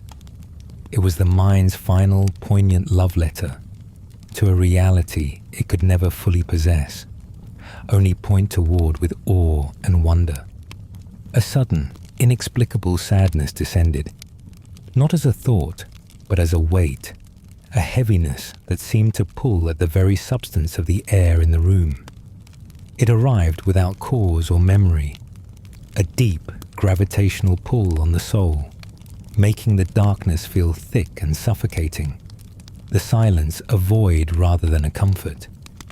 The blanket, once a source of warmth, now felt like a leaden shroud, and the distant, flickering light beyond the window seemed to gutter, a dying star in a suddenly cold and indifferent universe. This was emotion, not as a reaction, but as a lens, a filter dropped over the senses, coloring every perception with its own somber hue. The world did not change, but the experience of it was transformed utterly, bent under the invisible gravity of feeling. Then, as suddenly as it had come, the weight began to lift, not by force of will, but as if an internal tide had turned of its own accord. The sadness did not vanish, but it softened, its edges blurring into a calm acceptance, a quiet melancholy that held no sting. And with this shift, the entire world seemed to lighten. The darkness was no longer oppressive, but velvety and deep, a gentle embrace. The silence was no longer empty, but full of a peaceful potential. The same room, the same night, was now experienced as a sanctuary, a place of rest and gentle mystery. The blanket was warmth again, the light a friendly beacon. The change was not in the external reality, but in the internal weather, and the world obediently recalibrated itself to match. You observed this alchemy with a detached wonder, a silent witness to the mind's power to paint reality with the colors of emotion. A feeling was not a separate thing that happened inside you. It was a light you saw by, a tone you heard in everything. Joy could make the world seem bright and weightless, every shadow holding a promise, every sound a melody. Fear could contract the world into a dark, threatening tunnel, every creak a threat, every shadow a menace. The raw data of the senses remained constant. The wavelength of the light, the frequency of the sound, the pressure of the blanket. But the mind's emotional state selected the palette, deciding whether the world would be experienced as heavy or light, dark or bright, threatening or safe. This was perception's most intimate magic. The brain did not process the world and then feel an emotion about it. Feeling came first, and perception followed, shaped and shaded to fit. The gravity of emotion was the true force that governed the experience of reality, a personal physics that could alter the weight of a moment, the color of a memory, the very texture of the now. It was a power that came from within, a profound and beautiful responsibility. You were not just a passive receiver of the world's stimuli, but an active co-creator of its meaning, painting your existence with the boundless, shifting colors of your own heart. And in the calm that followed the sadness, you felt not the absence of feeling, but the presence of a deeper truth, that even the darkest emotion could, in time, become just another color in the magnificent, ever-changing spectrum of the night. Moonlight, pale and ethereal, streamed through the window, casting a lattice of shifting patterns across the floor and walls. The branches of the old oak outside, stirred by a night breeze, became puppeteers in a silent, graceful performance. Their elongated silhouettes swayed and stretched, merging and separating in a slow, hypnotic ballet. You watched, transfixed, as a single, intricate shadow form glided across the ceiling, a shape that suggested a great bird in flight one moment, a twisting vine the next, before dissolving into a dozen smaller fragments that skittered into the corners like frightened insects. This constant formation and dissolution was a silent sermon on the nature of all things. The shadows had no solidity, no permanence. They were born from the interplay of light and obstruction, existing only as long as the conditions held, and then vanishing without a trace.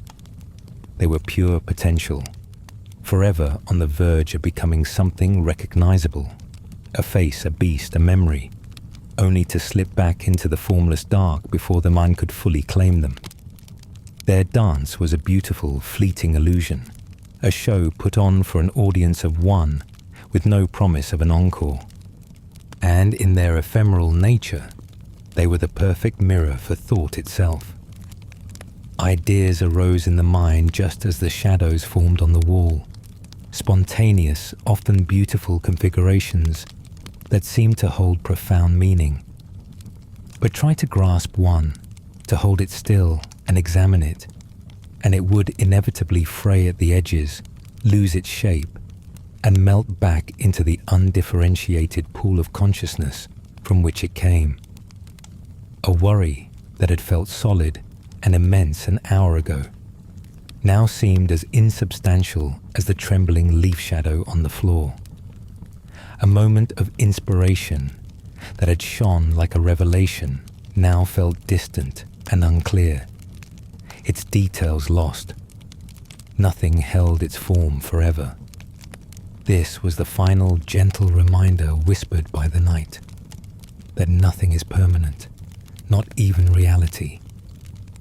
The solid world of day, with its unwavering forms and certainties, was itself a kind of shadow, a more persistent, agreed-upon illusion, but an illusion nonetheless. It, too, was dependent on the light of perception and the obstructions of the mind. It, too, was in a constant, slow dance of becoming and fading. The dance of the shadows was not a lesser reality. It was a more honest one, showing the truth of constant flux that underlay the seemingly stable world. To watch them was to understand that you were not a spectator of a fixed creation, but a participant in an endless flowing dance of light and dark, form and void, thought and silence. A dance that would continue, beautifully and meaninglessly, long after the dancer had left the floor. The boundaries of the self, already softened to a permeable haze, now dissolved entirely, not into nothingness, but into a breathtaking expansion. You felt vast, as if the confines of your physical form were a mere suggestion, a convenient focal point in an ocean of consciousness that stretched far beyond the walls of the room, beyond the night, beyond any conceivable horizon. It was not a feeling of emptiness, but a profound fullness, as if your mind contained multitudes, not just your own memories and sensations, but echoes of other lives, other times, the whispered potential of all that ever was or could be. The individual self, so fiercely defended in the daylight hours, now seemed like a single eddy in a mighty river, distinct for a moment, but inseparable from the greater flow. This vastness was not frightening, but deeply familiar, a homecoming to a state more fundamental than the small, storied self you usually inhabited.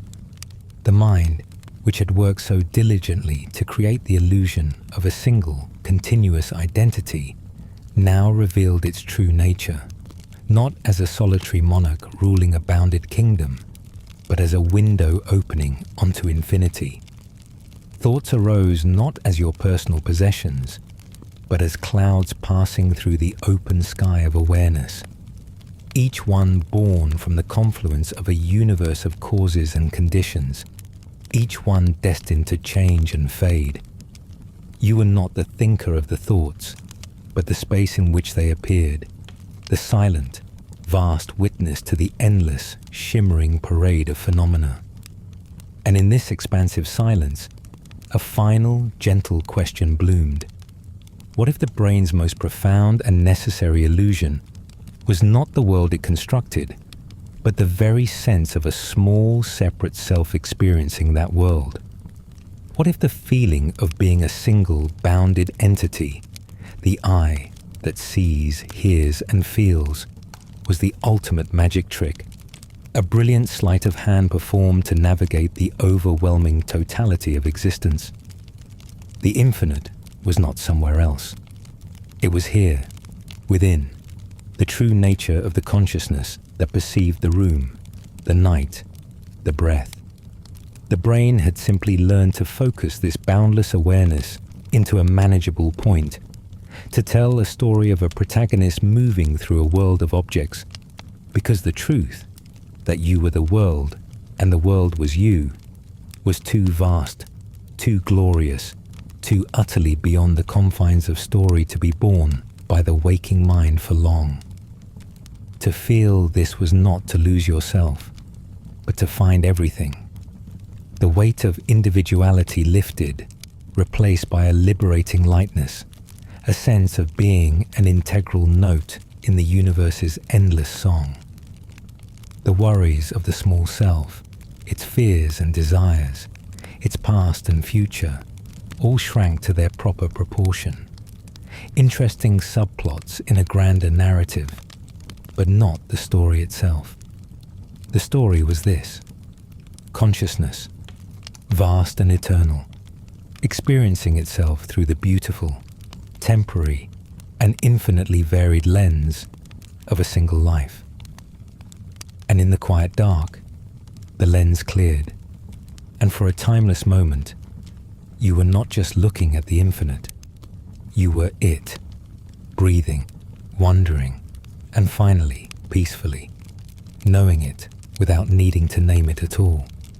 The final fragile thread of resistance unraveled, not with a snap, but with a sigh, a soft internal surrender that seemed to echo through the very marrow of your being.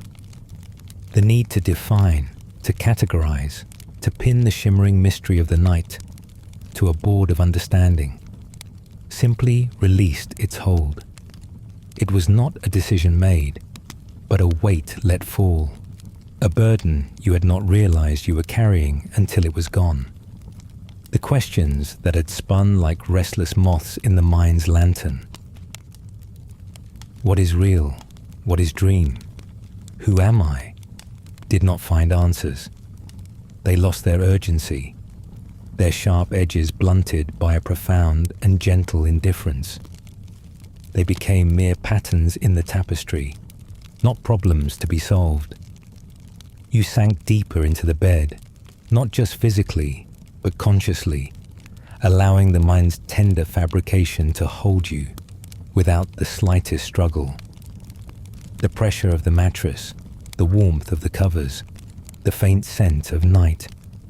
These were no longer separate sensations to be analyzed, but a single, unified experience to be received. The mind, freed from its self-appointed task of judge and analyst, settled into its role as witness, a silent, open vessel into which the night could pour its boundless, ambiguous beauty. There was no longer a you trying to figure out the experience. There was just the experience itself, flowing unimpeded. Without resistance, the boundaries between inner and outer, self and world, thought and sensation, dissolved completely. You were the coolness of the pillow and the memory it evoked. You were the distant, pulsing light and the stories it inspired. You were the high, thin ring in your ears and the vast silence it punctuated. The mind's beautiful, necessary lies, the solid world, the continuous self, the linear time, were seen not as deceptions, but as artistry, and you could finally appreciate the masterpiece without needing to dismantle the brushstrokes. To let go was not to fall into chaos, but to float in the exquisite order of things exactly as they were, mysterious, fleeting, and perfectly unbearably beautiful in their transient dance. The need to know was replaced by the grace of simply being, cradled in the dark, held by the very illusions you had spent the night unraveling, finally at peace within the glorious, unknowable whole. The world settled into its own perfect, shimmering truth, no longer requiring interpretation or label. It simply was a beautiful, shifting dream, and in that acceptance lay a peace so profound it felt like the first and final truth. The mind, having exhaustively explored the seams and stitches of its own creation, now rested within the tapestry, not as its maker, but as its grateful inhabitant. There was no need for the night to be more than what it presented in each fluid moment. The cool air, the distant hum, the play of shadow and memory. It was enough, more than enough. It was everything. This allowing was the deepest form of intimacy with existence. To let reality be exactly as it was, without the constant mental murmur of adjustment or critique, was to fall in love with the world in its raw, unfiltered state. The faint, self-generated ring in the ears was not a flaw to be resented, but a note in the night's unique music. The blurring of form was not a loss of clarity, but a gain of softness, a gentle invitation into a more fluid way of being. Even the fleeting sadness that had passed through earlier was now welcomed as just another color in the vast emotional spectrum of the dark, a necessary shade in the painting of the whole. The profound peace came not from having answers, but from no longer needing them. The mystery was not a lock to be picked, but a garden to be wandered. Certainty felt like a small, cramped room compared to the boundless, star-dusted expanse of not knowing. Here, in the soft embrace of uncertainty, everything was possible, and nothing needed to be fixed. The mind could finally lay down its tools, the chisel of analysis, the hammer of judgment, and simply experience the world as a continuous, graceful becoming. The effort to grasp, to own, to define, had been the only source of disquiet all along. Letting go was coming home, and so you rested, fully and completely, within the magnificent illusion. The breath rose and fell, the heart beat its steady rhythm, the night held its silent court. You were not a separate entity navigating a foreign reality, but a note in its symphony, a ripple in its ocean, a dream within its dream. There was no division, no conflict, only the seamless, breathing whole. To need it to be more would be to miss the breathtaking perfection of what it already was, a beautiful, shifting dream, and you, at long last, were utterly, peacefully, a part of it. The last vestige of a separate self dissolved like sugar in water, leaving not emptiness, but a profound and seamless fullness. You were no longer an observer of the night. You were its very substance. The cool air moving through the window screen, the distant pulse of light, the silence between the heartbeats, the gentle weight of darkness itself. The mind, which had so meticulously crafted the illusion of a singular I navigating a world of separate objects, now relinquished its final claim to authorship. The division between perceiver and perceived, between the feeler and the felt, vanished into a unified field of pure experiencing, a conscious ocean where every wave was both distinct and indivisible from the whole. This was not a loss of identity, but an expansion into identity's true, boundless nature. The breath you took was the night breathing you. The thoughts that flickered were not yours alone, but currents in a vast, shared stream of awareness. The high, thin ring in your ears was the sound of the universe's own nervous system, and the warmth of your body was the same warmth held in the Earth's deep core. The brain's magnificent work was revealed not in the creation of separation, but in its sublime ability to harmonize the infinite inputs of existence into one singular conscious field, a flowing, integrated reality where sight, sound, memory, and emotion were not separate threads, but different expressions of the same luminous fabric. You experience this unity not as a thought, but as a felt truth, a cellular knowing that bypassed language entirely. The worry, the wonder, the weight of the blanket, the memory of honey, all were recognized as varying densities of the same essential stuff, all arising and passing within the same boundless space of awareness. The brain was the unifier, the silent conductor ensuring that the light from a star, the scent of rain, the pressure of a memory, and the rhythm of breath were woven into one coherent moment-to-moment experience. There was no longer a you and the world. There was only the world, and you were it, awake, aware, and finally, completely, at home in the beautiful, indivisible whole. A gentle shift occurred, subtle as a change in the light, yet profound as a change in the very fabric of being. The analytical mind, which had spent the night dissecting and questioning, finally stilled its relentless inquiry. In its place, something older, purer, rose to the surface, a childlike awe that had been waiting patiently beneath the layers of thought and reason. It was not a regression, but a homecoming, a return to a way of perceiving that predated names, labels, and the desperate need for answers. The world, which had been a puzzle to be solved, now revealed itself anew, not as a problem, but as a gift, a magnificent, mysterious offering of pure perception. Everything felt fresh, as if seen for the first time. The soft darkness of the room was no longer an absence of light, but a positive presence, a velvety substance rich with possibility. The faint, rhythmic sigh of the house settling was not a sound to be identified, but a note in a silent, ancient music. Even the familiar weight of the blanket felt miraculous, a gentle pressure that spoke of gravity and comfort, of being held by a force both physical and deeply kind.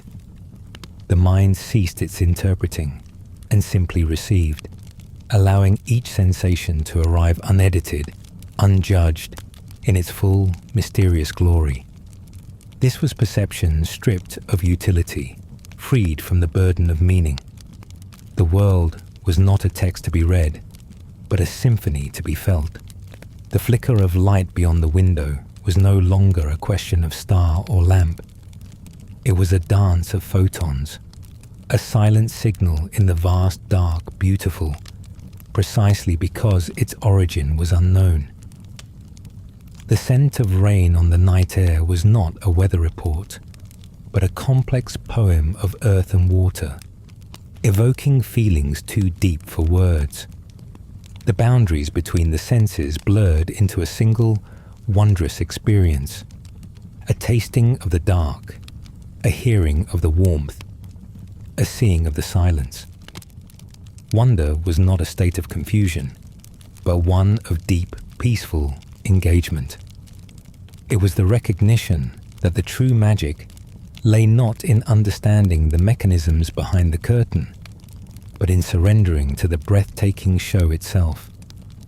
The mind's greatest gift was not its ability to analyze, but its capacity to marvel, to stand in humble, joyous awe before the sheer fact of existence in all its fleeting, inexplicable beauty. The night was not a riddle to be unraveled.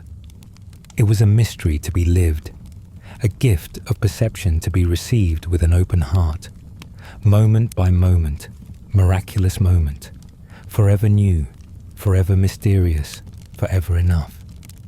Sleep approached not as a sudden plunge, but as a soft tide, its gentle waves lapping at the edges of consciousness, each one washing a little further inland, claiming more of the waking world with its patient, rhythmic advance. The mind, which had danced so nimbly between analysis and awe, now began its slow, graceful transition, weaving the threads of waking and dreaming into a single, seamless reality. The hard distinctions of the evening, between real and imagined, past and present, self and world, softened into a fluid, accepting haze, a twilight of the soul, where all was possible and nothing needed to be proven. This was the gentle descent, a yielding to the pull of the deeper dark, a trust fall into the arms of the unconscious. You observed this shift from within, a silent witness to your own unraveling. The symphony of sensation, the weight of the blanket, the scent of night, the distant pulse of light, did not fade, but rather deepened, becoming richer, more resonant, as if the mind were turning up the volume on the very essence of experience. Each breath felt like a tide drawing you further from the shore of alertness. Each exhalation a release of the need to hold on. The room, once a defined space of objects and boundaries, now felt like a warm, nebulous cloud, its edges blending with the expanding inner landscape. The mind was no longer building a reality, it was dissolving into one, allowing the carefully constructed walls of perception to melt into the flowing, undifferentiated whole. This weaving was not a confusion, but a masterful integration. A memory of sunlight on water arose, not as a recollection, but as a physical warmth spreading through your limbs. The sound of the wind outside became the feeling of movement, a slow, rocking sensation, as if you were floating on a gentle sea. The boundary between the external night and the internal dreamscape vanished completely. They were not two realms meeting, but one continuous fabric, with the mind as the loom on which both were woven into a single, shimmering tapestry. You were both the weaver and the woven, the dreamer and the dream, descending gently into a state where every distinction was a beautiful, unnecessary fiction. There was no fear in this dissolution, only a profound curiosity and a deep cellular trust. The same mind that had questioned everything now surrendered to the process, knowing instinctively that this descent was not an end but a return, a homecoming to a more fundamental state of being. The gentle tide of sleep was not an enemy to be fought, but a natural healing rhythm, as essential as the breath itself. And as you allowed yourself to be carried on its current, you felt not a loss of self, but an expansion into a vaster, more inclusive reality, where waking and dreaming were not opposites, but lovers finally embracing in the soft, forgiving dark. The final surrender was not a fall, but an embrace, a trusting release into the waiting arms of the unconscious. The mind, having woven its intricate tapestry of sensation and memory, now relinquished its role as architect and became simply the inhabitant of the dream it had crafted. There was no struggle, no last clutch at the fading shores of wakefulness, only a profound and willing letting go. You released into sleep as one might release a held breath into the quiet air, not as a loss, but as a natural, necessary return to a deeper rhythm. The questions of the evening, the gentle probing of reality's seams, now felt like preparations for this very moment, a clearing of the stage so the night's true artistry could begin. And in that release, there was a deep, abiding trust. A trust in the mind's own boundless creativity, its ability to craft worlds not from solid matter, but from the whispers of memory, the echoes of sensation, the pure, unformed potential of the subconscious. The very illusions that had once sparked doubt, the blurred edges, the phantom flavors, the echoing silence, were now recognized as the essential materials of this nocturnal art. They were not deceptions to be wary of, but gifts to be received. The beautiful, mutable clay from which the dreaming self would sculpt its realities. You felt cradled by them, swaddled in the soft, generative dark, safe in the knowledge that the same faculty that questioned the world was also the one that would dream it anew. This was the ultimate peace, the final reconciliation.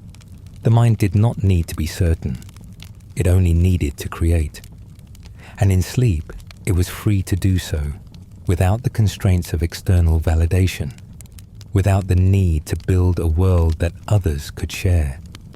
Here, in the private theatre of the night, every illusion was true. Every fabrication was real, because it was experienced.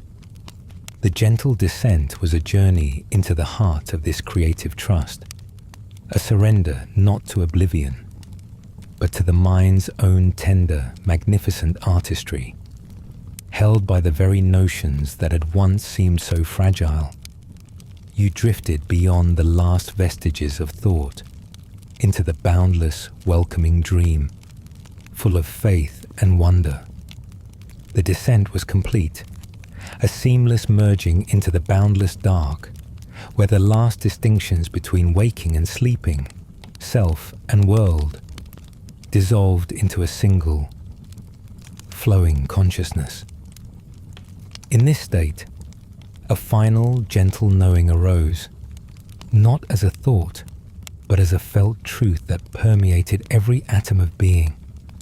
All of it, the entire tapestry of experience, the questioning, the wonder, the solid day, and the fluid night, was a dream, not a lesser reality, but the only reality, a magnificent, continuous act of creation, woven by the mind from the barest whispers of sensation and the deep, silent wells of memory.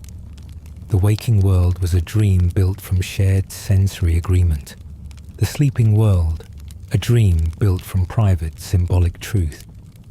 And this very realization, this quiet awe in the face of the infinite illusion, was itself a dream within the dream, a moment of the dream, becoming aware of its own dreaming nature. There was no anxiety in this understanding, only a profound and peaceful awe. To be a dream was not to be unreal, but to be part of a vaster, more fluid reality than the day could ever allow. It was to be a story the universe was telling itself, a shimmering pattern in the endless dance of consciousness. The weight of the blanket, the scent of the night, the memory of honey, the echo of a star's light, all were equally substantial and equally ephemeral, beautiful precisely because they were temporary, because they were imagined. The mind, which had spun the entire glorious fabrication, now rested within it, not as its dupe, but as its grateful, astonished participant. And so you rested, cradled in the arms of the great, beautiful dream. The need to distinguish, to analyze, to pin down, had finally been released, replaced by a simple, wordless acceptance. The peace that followed was not the absence of mystery, but its embrace. A deep, resonating calm that came from knowing the mystery was endless, and that you were not separate from it, but were it, dreaming and dreamed forever and always. Full of awe, full of peace, you drifted deeper, not into unconsciousness, but into the heart of the dream, where all questions were answered by the silent, shimmering fact of existence itself, perfect and complete. Sweet dreams.